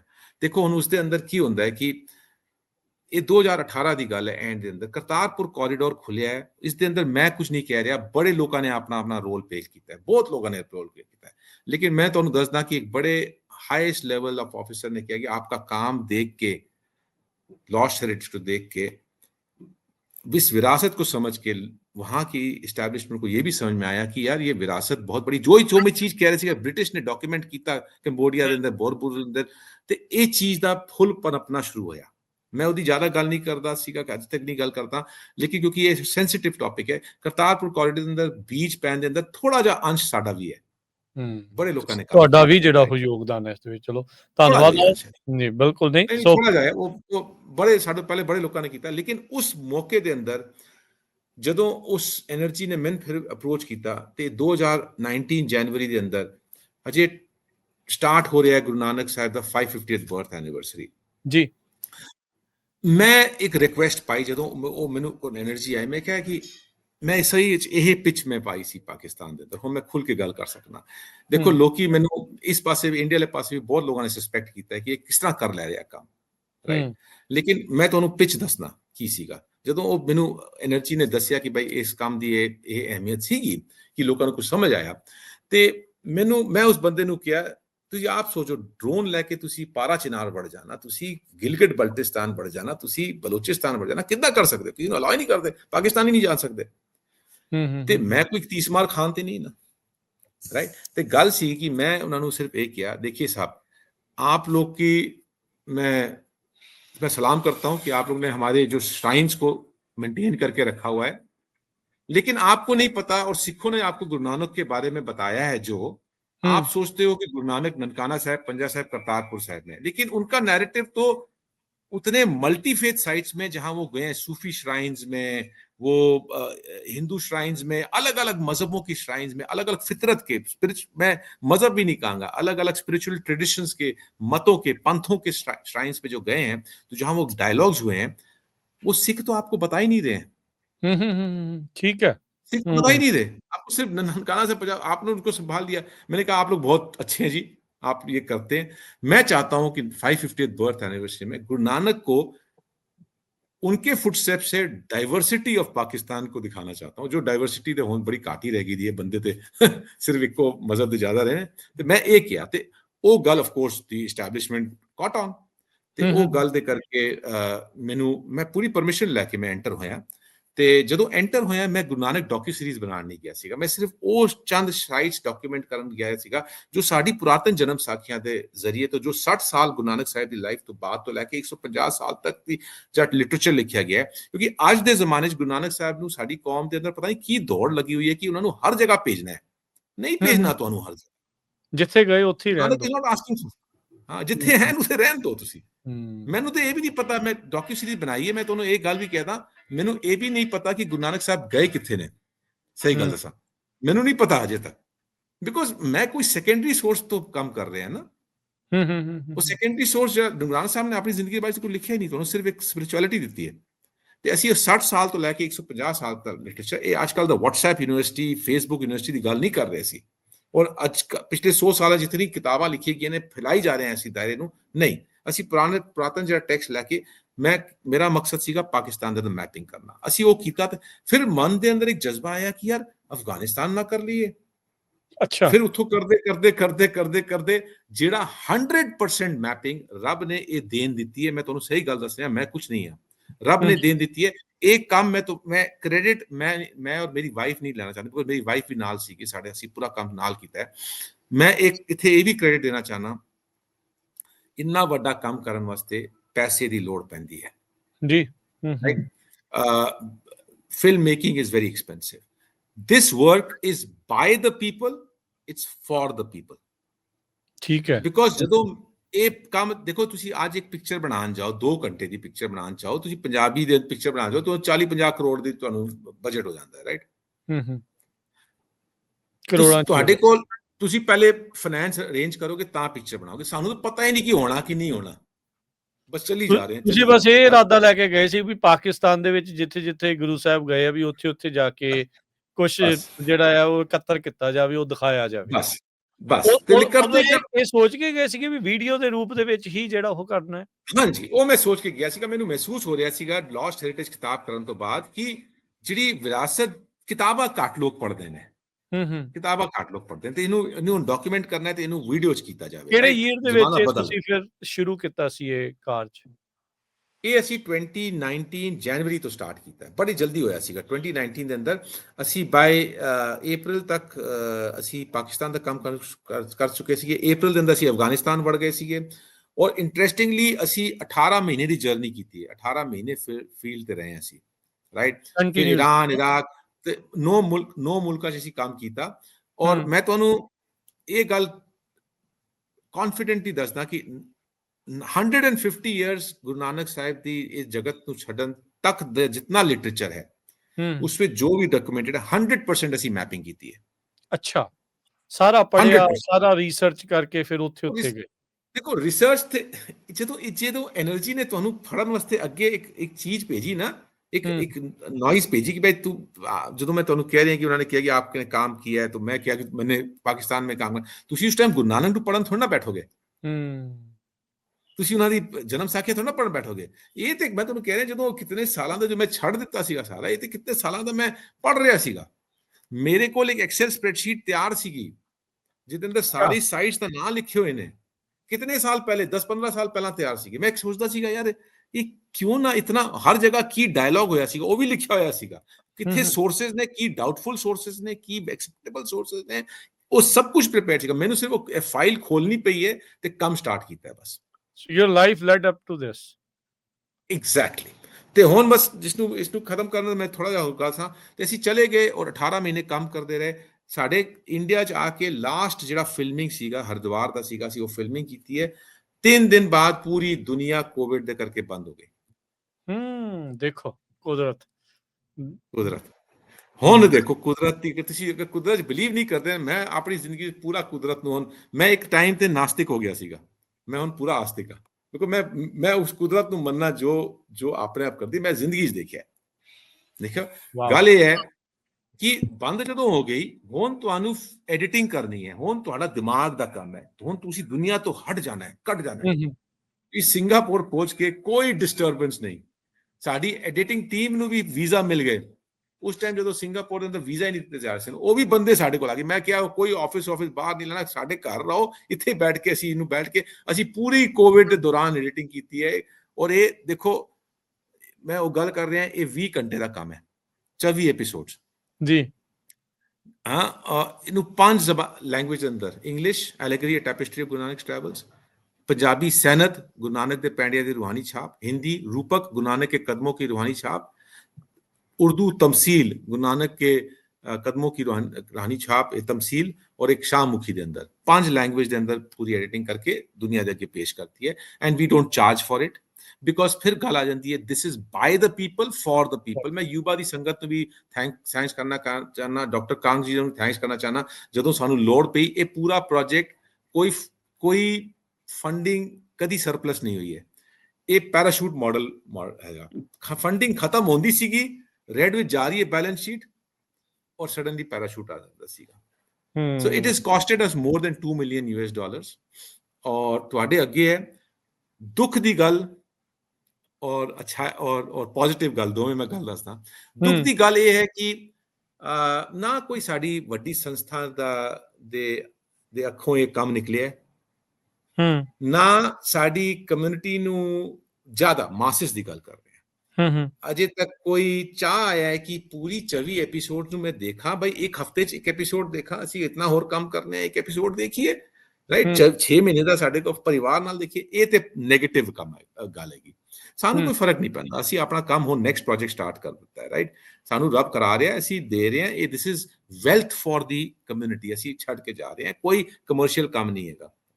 लोगों ने सपोर्ट किया, असी लोगों को वापस करता है, फ्रीली अवेलेबल है। पॉजिटिव जो देख रहे ने, वो जो एक्सप्रेस करते ने, वो देख के ना कदी कदी अखां च हंझू आ जाते हैं, राइट। मैनू कल मैं देहरादून सीगा, परसों की गल है, एक इत्थे पंजाबी मसीह कुड़ी हैगी, क्रिश्चियनिटी उहदे फादर ने अडॉप्ट कर ली सीगी, प्रेमा मसीह। परसों मिल गई राजपुर के इलाके च, ਉਹ ਨਾਲ ਵਾਕ ਕਰੀ, ਉਹਨੇ ਪੰਜਾਬੀ ਚ ਗੱਲ ਕੀਤੀ ਤੇ ਅਸੀਂ ਕਰਦੇ ਫਿਰ ਕੱਲ ਮੈਂ ਉਹਨੂੰ ਕਿਹਾ ਇਹ ਡਾਕੂਮੈਂਟਰੀ ਸੀਰੀਜ਼, ਉਸਨੇ ਕੱਲ ਉਹਨੂੰ ਦੇਖਿਆ ਤੇ ਉਹਨੇ ਜੋ ਨੋਟ ਲਿਖਿਆ, ਕਹਿੰਦਾ wow what I've scene episode 1। ਜਦੋਂ ਮੈਨੂੰ ਇਹੋ ਜਿਹੇ ਨੋਟਸ ਮਿਲਦੇ ਨੇ ਨਾ, ਜਦੋਂ ਆਊਟਸਾਈਡ ਆਫ ਦ ਨਾਨਕ ਪੰਥ, ਮੈਂ ਤੇ ਨਾਨਕ ਪੰਥ ਵੀ ਨਹੀਂ ਕਹਾਂਗਾ, outside of the Sikh community, ਮੈਨੂੰ ਲੱਗਦਾ ਹੈ, ਮਹਿਸੂਸ ਹੁੰਦਾ ਹੈ चिराग जलेगा ਇਸ ਤੇ, ਅਜੇ चिराग तले अंधेरा है, चिराग बहुत रोशनी नाल जलेगा, क्योंकि जितने लोग सिख जगत तो बाहर इन्हू देख के जो डिस्क्रिप्टिव कमेंट्स लिखते हैं ना, उस तो अपने आप को महसूस होता है कि ठीक काम किया है। और इसके अंदर आके पूरा मेल गोब आ जाता है। ये तुसी देखो, इसके अंदर किधर भी देखो, आज यूट्यूब लोग बनाते हैं, अपनी गल ज्यादा होती है। मैं मोटरसाइकिल पे गया, मैंने ये चाय पी, मैंने ये मिला, साडी गल नहीं है, असी होंद नहीं है इस विच। We are a medium to tell Guru Nanak, right. ਤੇ ਗੁਰੂ ਨਾਨਕ ਦੀ ਪੂਰੀ ਲਾਈਫ ਜਰਨੀ ਨੂੰ ਐਕਸਪ੍ਰੈਸ ਕੀਤਾ ਗਿਆ ਹੈ। ਔਰ ਇਸ ਦਾ ਨਾਂ ਜਦੋਂ ਅਸੀਂ ਸੈਨਤ ਗਏ, ਸੈਨਤ ਇੱਕ ਇਸ਼ਾਰਾ ਹੁੰਦਾ ਹੈ। ਇਸ਼ਾਰਾ ਕੀ ਹੈ? ਇੱਕ ਬੜਾ ਵੱਡਾ ਇੱਕ ਰੂਪਕ, ਇੱਕ ਮੈਟਾਫਰ ਹੈਗਾ। ਉਸ ਮੈਟਾਫਰ ਨੂੰ ਸਮਝਣਾ ਹੈ ਜ਼ਿੰਦਗੀ ਗੁਰੂ ਨਾਨਕ ਸਾਹਿਬ ਦੀ। 260 ਸ਼ਬਦਾਂ ਦੇ ਰਾਹੀਂ ਉਹਨਾਂ ਰਾਗਾਂ ਦੇ ਅੰਦਰ ਜਿੱਦਾਂ ਲਿਖਿਆ ਗਿਆ, ਉਸੀ ਰਾਗ ਦੇ ਅੰਦਰ ਗਾ ਕੇ ਉਹਨਾਂ ਨੂੰ ਖੋਲ ਕੇ ਗੁਰੂ ਨਾਨਕ ਦੀ ਸ਼ਖਸੀਅਤ ਨੂੰ ਅਸੀਂ ਸਮਝਣ ਦੀ ਕੋਸ਼ਿਸ਼ ਕਰ ਰਹੇ ਹਾਂ। ਇਸ ਦੇ ਅੰਦਰ ਅਸੀਂ ਕਿਸੇ ਨੂੰ ਨਹੀਂ ਇਹ ਕਹਿ ਰਹੇ ਕਿ ਭਾਈ ਇਹ ਸਿੱਖ ਮਜ਼ਹਬ ਦੀ ਗੱਲ ਹੈ, ਇਹ ਗੁਰੂ ਨਾਨਕ ਦੀ ਸ਼ਖਸੀਅਤ ਹੈ। ਅਗਰ BBC ਅਲੈਗਜ਼ੈਂਡਰ ਦੇ ਉੱਪਰ ਡਾਕੂਮੈਂਟਰੀ ਬਣਾ ਸਕਦੀ ਹੈ, ਸਿਕੰਦਰ ਦੇ ਉੱਤੇ, ਤੇ ਅਸੀਂ ਗੁਰੂ ਨਾਨਕ ਸਾਹਿਬ ਨੂੰ ਐਸੀ ਸ਼ਖਸੀਅਤ ਕਿਉਂ ਨਾ ਪੇਸ਼ ਕਰੀਏ ਤਾਂ ਕਿ ਹਰ ਕੋਈ ਦੇਖ ਕੇ ਉਸ ਸ਼ਖਸੀਅਤ ਨੂੰ ਸਮਝੇ, ਉਸ ਤੋਂ ਇੰਸਪਾਇਰਡ ਹੋ ਕੇ ਜਿਹੜੇ ਪਾਸੇ ਜਾਣਾ ਚਾਹੁੰਦਾ ਹੈ ਜਾਵੇ। ਤੇ ਮਿਊਜ਼ਿਕੋਲੋਜੀ ਜਿਹੜੀ ਹੈ ਬੜਾ ਵੱਡਾ ਅੰਸ਼ ਹੈ। ਔਰ ਅਗਰ ਮੈਂ ਹੁਣ ਪਿੱਛੇ ਜਾ ਕੇ ਦੇਖਾਂ, ਹੁਣ ਮੈਨੂੰ ਸਮਝ ਆਉਂਦਾ ਹੈ, ਅਗਰ ਉਹ ਜਿਤਨਾ ਮੈਂ ਰਾਗ ਵਿਦਿਆ ਦੇ ਅੰਦਰ ਆਪਣੇ ਆਪ ਨੂੰ ਖਜਲ ਖਵਾਈ ਕਰ ਰਿਹਾ ਸੀਗਾ, ਮੈਂ ਅੱਜ ਵੀ ਗਾ ਨਹੀਂ ਸਕਦਾ ਬਾਏ ਦ ਵੇ, लेकिन मैं राग समझ लेना, मैं समझ लेना। मैं हेड प्लंबर हाँ, मैं ना आपे आके टाइट करने वाला बंदा, ते हेड प्लंबर जिहड़ा हैगा उन्हें बस पेश जोड़ना होंदा। मेरा काम वो है। ते एक खिचड़ी बनी हुई है, ते थोड़ी बहुत राग विद्या सीगी, तां ही रागा दे अंदर एक डॉक्यूमेंट्री सीरीज बनी है, तुहाडे अगे पेश हुई है। ते इत्थे तक दा काम है। अगे असीं हुण नवा प्रोजेक्ट स्टार्ट कीता है वननेस इन डाइवर्सिटी दा, ਉਹਦੇ ਬਾਰੇ ਅਗਰ ਤੁਸੀਂ ਚਾਹੋਗੇ ਗੱਲ ਕਰਾਂਗੇ, ਨਹੀਂ ਤੇ ਇੱਥੇ ਤੱਕ ਦਾ ਮੈਂ ਤੁਹਾਨੂੰ ਗੱਲ। ਇਹ ਡਾਕੂ ਸੀਰੀਜ਼ ਅਵੇਲੇਬਲ ਹੈ, ਤੁਸੀਂ ਥੱਲੇ ਪ੍ਰਿੰਟ ਵੀ ਕਰ ਦੇਣਾ thegurunanak.com ਵੈਬਸਾਈਟ ਤੇ। ਉੱਥੋਂ ਤੁਸੀਂ ਜਾ ਕੇ ਜਿਹੜੀ ਲੈਂਗੁਏਜ ਤੁਹਾਨੂੰ ਚਾਹੀਦੀ ਹੈ ਉਸ ਤੇ ਚਲੇ ਜਾਓ, ਜਾ ਕੇ ਤੁਸੀਂ ਇੱਕ ਇੱਕ ਕੜੀ ਦੇਖੋ, ਤੁਹਾਨੂੰ YouTube ਤੇ ਮਿਲ ਜਾਏਗੀ, ਫ੍ਰੀ ਆਫ ਚਾਰਜ ਹੈ। ਦੂਜਾ ਜਿਹੜੀ ਕਿਤਾਬਾਂ ਨੇ ਉਹ lostheritage.book.com ਤੇ ਮਿਲਦੀਆਂ ਨੇ, ਉਹ Amazon ਦੇ ਥਰੂ ਜਾਂ ਸਿੰਘ ਬ੍ਰਦਰਸ ਦੇ ਥਰੂ ਤੁਹਾਨੂੰ ਮਿਲ ਜਾਣਗੀਆਂ। ਬਟ ਮੈਂ ਕਮਿਊਨਿਟੀ ਨੂੰ ਥੈਂਕ ਕਰਾਂਗਾ, ਯੂਨੀਵਰਸਿਟੀ ਦੀ ਸੰਗਤ ਨੂੰ ਥੈਂਕ ਕਰਾਂਗਾ ਕਿ ਇਸ ਦੇ ਅੰਦਰ ਤੁਹਾਡਾ ਵੀ ਬੜਾ ਵੱਡਾ ਹਿੱਸਾ ਹੈ ਇਸ ਡਾਕੂਮੈਂਟਰੀ ਸੀਰੀਜ਼ ਨੂੰ ਬਣਾਉਣ ਵਾਸਤੇ। ਅਸੀਂ ਤੇ ਅੱਗੇ ਚੱਲੇ ਹਾਂ, ਤੁਸੀਂ ਪਿੱਛੇ ਸਾਡਾ ਸਪੋਰਟ ਦਿੱਤੀ ਹੈ। ਸੋ ਬਿਲਕੁਲ 24 ਕੜੀਆਂ ਨੇ, ਜਿੱਦਾਂ ਇਹਨਾਂ ਨੇ ਦੱਸਿਆ 9 ਮੁਲਕਾਂ ਦੇ ਵਿੱਚ 150 ਤੋਂ ਵੱਧ ਥਾਵਾਂ ਦੇ ਉੱਤੇ ਜਾ ਕੇ ਇਹਨਾਂ ਨੇ ਦਸਤਾਵੇਜ਼ੀ ਰੂਪ ਦੇ ਵਿੱਚ ਐਲੇਗੋਰੀ ਏ ਟੈਪਿਸਟਰੀ ਆਫ ਗੁਰੂ ਨਾਨਕਸ ਟਰੈਵਲ, ਜਿੱਦਾਂ ਉਹਨਾਂ ਨੇ ਯਾਤਰਾਵਾਂ ਕੀਤੀਆਂ, ਜਿਹਨਾਂ ਡਾਕਟਰ ਕੰਗ ਨੇ ਪਹਿਲਾਂ ਦੱਸਿਆ ਵੀ ਕਿੰਨੇ ਸੌ ਜਿਹੜੇ 2800 ਤੋਂ ਵੱਧ 28000 28000 ਕਿਲੋਮੀਟਰ ਜੀ। 28000 ਕਿਲੋਮੀਟਰ ਜਿਹੜਾ ਆ ਉਹਨਾਂ ਨੇ ਪੈਂਡਾ ਜਿਹੜਾ ਉਹ ਤੈਅ ਕੀਤਾ, ਦੁਨੀਆ ਭਰ ਦੇ ਵਿੱਚ ਗਏ, ਵੱਖ-ਵੱਖ ਮੁਲਕਾਂ ਦੇ ਵਿੱਚ ਜਿਹੜੇ ਉਸ ਟਾਈਮ ਦੇ ਉੱਤੇ ਜਿਹੜੇ ਸੀਗੇ ਉਹਦੇ ਵਿੱਚ ਜਾ ਕੇ ਵੱਖ-ਵੱਖ ਲੋਕਾਂ ਦੇ ਕਲਚਰਸ ਦੇ ਨਾਲ ਮਿਲੇ, ਮਜ਼ਹਬਾਂ ਦੇ ਨਾਲ ਉਹਨਾਂ ਦੀਆਂ ਸਿੱਧ ਗੋਸ਼ਟੀਆਂ, ਕਈ ਕੁਛ ਜਿਹੜਾ ਹੋਇਆ ਉਹ ਉਸ ਨੂੰ ਫੋਲੋ ਕਰਨ ਦੀ ਜਿਹੜੀ ਇਸ ਦੇ ਵਿੱਚ ਕੋਸ਼ਿਸ਼ ਆ। ਅਮਰਦੀਪ ਸਿੰਘ ਹੁਣਾਂ ਨੇ ਦੱਸਿਆ ਵੀ ਉਹ ਇਸ ਪੈਂਡੇ ਦੇ ਉੱਤੇ, ਉਹ ਇਸ ਰਾਹ ਦੇ ਉੱਤੇ ਕਿੱਦਾਂ ਜਿਹੜੇ ਉਹ ਆਏ, ਕਿੱਦਾਂ ਉਹ ਪਹੁੰਚੇ, ਕਿੱਦਾਂ ਕੜੀਆਂ ਜੁੜਦੀਆਂ ਗਈਆਂ, ਤੇ ਅੱਜ ਆਪਣੇ ਸਾਹਮਣੇ ਇੱਕ ਆਪਣੀ ਕਮਿਊਨਿਟੀ ਦੇ ਲਈ, ਆਪਣੀ ਕੌਮ ਦੇ ਲਈ, ਇਕੱਲੀ ਆਪਣੀ ਕੌਮ ਦੇ ਲਈ ਨਹੀਂ, ਪੂਰੀ ਦੁਨੀਆ ਦੇ ਲਈ ਉਹਨਾਂ ਨੇ ਉਹਨਾਂ ਦੇ ਗੁਰੂ ਨਾਨਕ ਜੀ ਦੇ ਜਿਹੜੇ ਟਰੈਵਲਸ ਆ ਉਸ ਨੂੰ ਜਿਹੜਾ ਉਹ ਪੇਸ਼ ਕੀਤਾ। ਡਾਕਟਰ ਕੰਗ, ਤੁਸੀਂ ਓਬਵੀਅਸਲੀ ਇਹ ਸਾਰੀਆਂ ਜਿਹੜੀਆਂ ਉਹ ਦੇਖੀਆਂ, ਤੁਹਾਨੂੰ ਸਭ ਤੋਂ ਜਿਹੜੀ ਰੋਚਕ ਚੀਜ਼ ਜਾਂ ਜਿਹੜੀ ਕਹਿ ਲਓ ਵੀ ਤੁਹਾਡੇ ਨਾਲ ਓਬਵੀਅਸਲੀ ਬਹੁਤ ਸਾਰੀਆਂ ਚੀਜ਼ਾਂ ਹੁੰਦੀਆਂ, ਜਿਹੜੀ ਜਦੋਂ ਵੀ ਇਸ ਦੇ ਬਾਰੇ ਸੋਚਦੇ ਸਭ ਤੋਂ ਪਹਿਲੇ ਖਿਆਲ ਕਿਹੜੇ ਆਉਂਦੇ, ਕਿਹੜੀ ਗੱਲ ਸਭ ਤੋਂ ਪਹਿਲਾਂ ਯਾਦ ਆ ਜਾਂਦੀ? ਦੇਖੋ ਜੀ, ਪਹਿਲੀ ਗੱਲ ਤਾਂ ਇਹ ਹੈਗੀ ਆ ਵੀ ਇਹਨਾਂ ਦਾ ਜਿਹੜਾ ਕਹਿੰਦੇ ਨਾ ਆਪਾਂ ਕ੍ਰੇਜ਼ੀ ਜਾਂ ਪਾਗਲਪਨ ਦੇ ਇੱਕ ਹੁੰਦਾ ਨਾ ਚੰਗੇ ਪਾਸੇ ਤੋਂ, ਇਹਨਾਂ ਵਿੱਚ ਉਹ ਸਪਿਰਿਟ ਆ। ਇਹ ਮਤਲਬ ਇਹ ਪਤਾ ਨਹੀਂ ਕਦੋਂ ਸੌਂਦੇ ਨੇ, ਇਹ ਤੁਹਾਨੂੰ ਜਦ ਮਰਜੀ ਇਹਨਾਂ ਨੂੰ ਕਾਲ ਕਰ ਲਓ, ਇਹ ਜਾਗਦੇ ਹੀ ਹੁੰਦੇ ਨੇ। ਸੋ ਸਭ ਤੋਂ ਪਹਿਲਾਂ ਤਾਂ ਮੈਂ ਇਹਨਾਂ ਅੱਗੇ ਆਪਣੀ ਜਿਹੜੀ ਹੈ ਨਾ ਕੀ ਕਹਿੰਦੇ ਆ, ਮੇਰੇ ਉਮਰ 'ਚ ਤਾਂ ਮੇਰੇ ਤੋਂ ਛੋਟੇ ਆ, ਪਰ ਮੈਂ ਅੱਗੇ ਇਹਨਾਂ ਦੇ ਸਿਰ ਝੁਕਾਉਣਾ ਵੀ ਇਹਨਾਂ ਨੇ ਇਹ ਜੋ ਇੱਕ ਜਿਵੇਂ ਕਹਿੰਦੇ ਨਾ ਨੈਰੇਟਿਵ, ਦੇਖੋ ਅੱਜ ਦੀ ਦੁਨੀਆ ਦੇ ਵਿੱਚ ਨੈਰੇਟਿਵ ਦਾ ਰਾਜ ਆ। ਜੀ, ਤੁਹਾਡਾ ਬਿਰਤਾਂਤ ਕੀ ਆ? ਸਾਡੇ ਕੋਲੇ ਇੰਨਾ ਅੱਛਾ ਬਿਰਤਾਂਤ ਆ। ਦੇਖੋ ਅੱਜ ਦੁਨੀਆ ਜਿੰਨੀਆਂ ਲੜਾਈਆਂ ਹੋ ਰਹੀਆਂ, ਇਨਸਾਨ ਦਾ ਦੁਸ਼ਮਣ ਬਣਿਆ, ਸਾਡੇ ਕੋਲ ਇੱਕ ਇੰਨਾ ਵਧੀਆ ਸੁਨੇਹਾ ਹੈਗਾ ਜਿਹੜਾ ਕਿ ਵੀਰ ਅਮਰਦੀਪ ਨੇ ਉਹਨੂੰ ਕਲਮਬੰਦ ਕਰਕੇ ਤੇ ਉਤੇ ਡਾਕੂਮੈਂਟਰੀ ਬਣਾ ਕੇ, ਤੇ ਜਿਹੜਾ ਇਹਨਾਂ ਦਾ ਕੰਮ ਆ ਉਹ ਇਹ ਨਹੀਂ ਹੈਗਾ ਵੀ ਕਈ ਹੁੰਦੀਆਂ ਨਾ ਜਿਵੇਂ ਤੁਸੀਂ ਮੂਵੀ ਦੇਖੀ ਤੇ ਉਹ ਫਿਰ ਪੁਰਾਣੀ ਹੋ ਗਈ। ਇਹਨਾਂ ਦਾ ਕੰਮ ਕਲਾਸੀਕਲ ਆ। ਇਹ ਅੱਜ ਤੋਂ ਲੋਕ 100 ਸਾਲ 500 ਸਾਲ ਬਾਅਦ ਵੀ ਇਹਨਾਂ ਦੀਆਂ ਡਾਕੂਮੈਂਟਰੀਜ਼ ਨੂੰ ਦੇਖਣਗੇ, ਕਿਉਂਕਿ ਜਿਹੜੀਆਂ ਚੀਜ਼ਾਂ ਇਹਨਾਂ ਨੇ ਡਾਕੂਮੈਂਟ ਕੀਤੀਆਂ ਉਹ ਰਹਿਣੀਆਂ ਨਹੀਂ। ਕਿ ਇਹ ਬਿਲਡਿੰਗਾਂ ਜਿਹੜੀਆਂ ਗਿਰ ਜਾਣੀਆਂ, ਉਹ ਜਨਰੇਸ਼ਨ ਨਹੀਂ ਰਹਿਣੀ, ਪਰ ਜਿਹੜਾ ਗੁਰੂ ਨਾਨਕ ਦਾ ਮੈਸੇਜ ਆ, ਉਹ ਜੋ ਸਿੱਖੀ ਦਾ ਮੈਸੇਜ ਆ, ਜੋ ਜਿਹਨਾਂ ਯੂਨਿਟੀ ਇਨ ਡਾਇਵਰਸਿਟੀ ਦਾ ਮੈਸੇਜ ਇਹਨਾਂ ਨੇ ਸ਼ੇਅਰ ਕੀਤਾ, ਉਹ ਤਾਂ ਰਹਿੰਦੀ ਦੁਨੀਆ ਤੇ ਉਸ ਚੀਜ਼ ਦੀ ਲੋੜ ਰਹਿਣੀ ਹੈ। ਜਿੰਨੀ ਦੇਰ ਇਨਸਾਨ ਇਸ ਦੁਨੀਆ ਤੇ ਹੈਗਾ ਉਹਨੂੰ ਇਹ ਸਿੱਖਣਾ ਪੈਣਾ ਵੀ ਅਸੀਂ ਕਿੱਦਾਂ ਰਲ ਮਿਲ ਕੇ ਰਹਿ ਸਕਦੇ ਹਾਂ। ਜਿਹੜਾ ਮੈਨੂੰ ਸਭ ਤੋਂ ਜ਼ਿਆਦਾ ਇਹਨਾਂ ਦੇ ਫੇਵਰੇਟ ਐਪੀਸੋਡ ਲੱਗਿਆ, ਉਹ ਜਿਹੜਾ ਇਹਨਾਂ ਦਾ ਅਫਗਾਨਿਸਤਾਨ 'ਚ ਇੱਕ ਜਨਾਨੀ ਨੇ ਬੰਦੂਕ ਪਾਈ ਹੋਈ ਆ, ਤੇ ਇੱਕ ਜਿਹੜਾ ਹੈਗਾ ਜਿੱਥੇ ਖੂਹ ਦੇ ਵਿੱਚ ਜਿੱਥੇ ਆਪਣੀਆਂ ਲੇਡੀਜ਼ ਨੇ ਖੁਦਕਸ਼ੀ ਕੀਤੀ ਸੀ ਪਾਰਟੀਸ਼ਨ ਦੇ ਟਾਈਮ, ਉਹ ਵੀ ਉਹ ਬੁੱਕ 'ਚ ਹੈ ਇਹਨਾਂ ਦੀ, ਮਤਲਬ ਜਿਹੜੀਆਂ ਡਾਕੂਮੈਂਟਰੀ ਅਲੱਗ ਬਣਾਈ ਹੋਈ ਆ ਉਹਦੇ ਬਾਰੇ। ਸੋ ਇਹਨਾਂ ਦਾ ਕੰਮ ਜਿਹੜਾ ਸਾਰੇ ਹੀ ਕਾਬਲੇ ਤਾਰੀਫ ਆ। ਉਹ ਕਹਿਣਾ ਵੀ ਆਹ ਚੰਗਾ। ਢਾਕਾ ਦੇ ਵਿੱਚ ਦੇਖੋ, ਢਾਕਾ ਦੇ ਵਿੱਚ ਗੁਰਦੁਆਰੇ ਦੇ ਵਿੱਚ ਲੰਗਰ ਬਣਾ ਰਹੇ ਨੇ ਹਿੰਦੂ, ਖਾ ਰਹੇ ਨੇ ਮੁਸਲਮਾਨ ਸਟੂਡੈਂਟ, ਤੇ ਗੁਰਦੁਆਰਾ ਗੁਰੂ ਸਾਹਿਬ ਦਾ ਹੈਗਾ। ਉਹ ਗੁਰੂ ਦੇ ਥਾਂ ਦੇ ਹੀ ਉਹ ਸਾਰੀਆਂ ਕੌਮਾਂ ਇਕੱਠੀਆਂ ਹੋ ਕੇ ਬਹਿ ਸਕਦੀਆਂ ਨੇ। ਗੁਰੂ ਦਾ ਦੇਖੋ ਕਿੱਦਾਂ ਦਾ ਸੁਨੇਹਾ ਵੀ ਜਿੱਥੇ ਹਰ ਕੋਈ ਇਕੱਠਾ ਹੋ ਕੇ ਬਹਿ ਸਕਦਾ, ਹਾਂਜੀ ਆ ਕੇ ਬਹਿ ਕੇ ਇੱਕ ਦੂਜੇ ਨਾਲ ਗੱਲਬਾਤ ਕਰ ਸਕਦਾ, ਇਕੱਠੇ ਪ੍ਰਸ਼ਾਦਾ ਛਕ ਸਕਦੇ ਨੇ। ਸੋ ਇਹ ਕਿੱਡੀ ਵੱਡੀ ਸਾਨੂੰ ਮਤਲਬ ਗੁਰੂ ਸਾਹਿਬ ਨੇ ਕਿੱਡੀ ਵੱਡੀ ਬਰਕਤ ਦਿੱਤੀ ਆ। ਸੋ ਸਾਡਾ ਜੋ ਇਹਨਾਂ ਨੇ ਯੂਨੀਵਰਸਿਟੀ ਦਾ ਥੈਂਕ ਯੂ ਕੀਤਾ, ਸਾਡਾ ਤਾਂ ਬੜਾ ਛੋਟਾ ਜਿਹਾ ਰੋਲ ਆ। ਸਾਡੀ ਰੋਜ਼ਵਿਲ ਦੀ ਸੰਗਤ, ਉੱਥੇ 2 ਫੈਮਲੀਜ਼ ਨੇ ਪ੍ਰੋਗਰਾਮ ਕੀਤੇ ਸੀ। ਈਵਨ ਇੱਕ ਸਤਿੰਦਰ ਸਰਤਾਜ ਨੇ ਕੰਸਰਟ ਵੀ ਕੀਤਾ ਸੀ ਬੜੇ ਸਾਨੂੰ ਇਸ ਕੰਮ ਨੂੰ ਸਪੋਰਟ ਕਰਨ ਲਈ। ਪਰ ਸਾਡਾ ਬੜਾ ਛੋਟਾ ਜਿਹਾ ਰੋਲ ਆ। ਇਹਨਾਂ ਨੂੰ ਬਹੁਤ ਹੈਲਪ ਦੀ ਲੋੜ ਆ, ਤੇ ਇਹ ਜਿਵੇਂ ਕਹਿ ਰਹੇ ਨੇ ਵੀ ਇਹ ਟਿੱਕੇ ਨਹੀਂ ਬਹਿ ਸਕਦੇ, ਹੋਰ ਬੜਾ ਕੁਝ ਕਰਨਾ ਚਾਹੁੰਦੇ ਨੇ।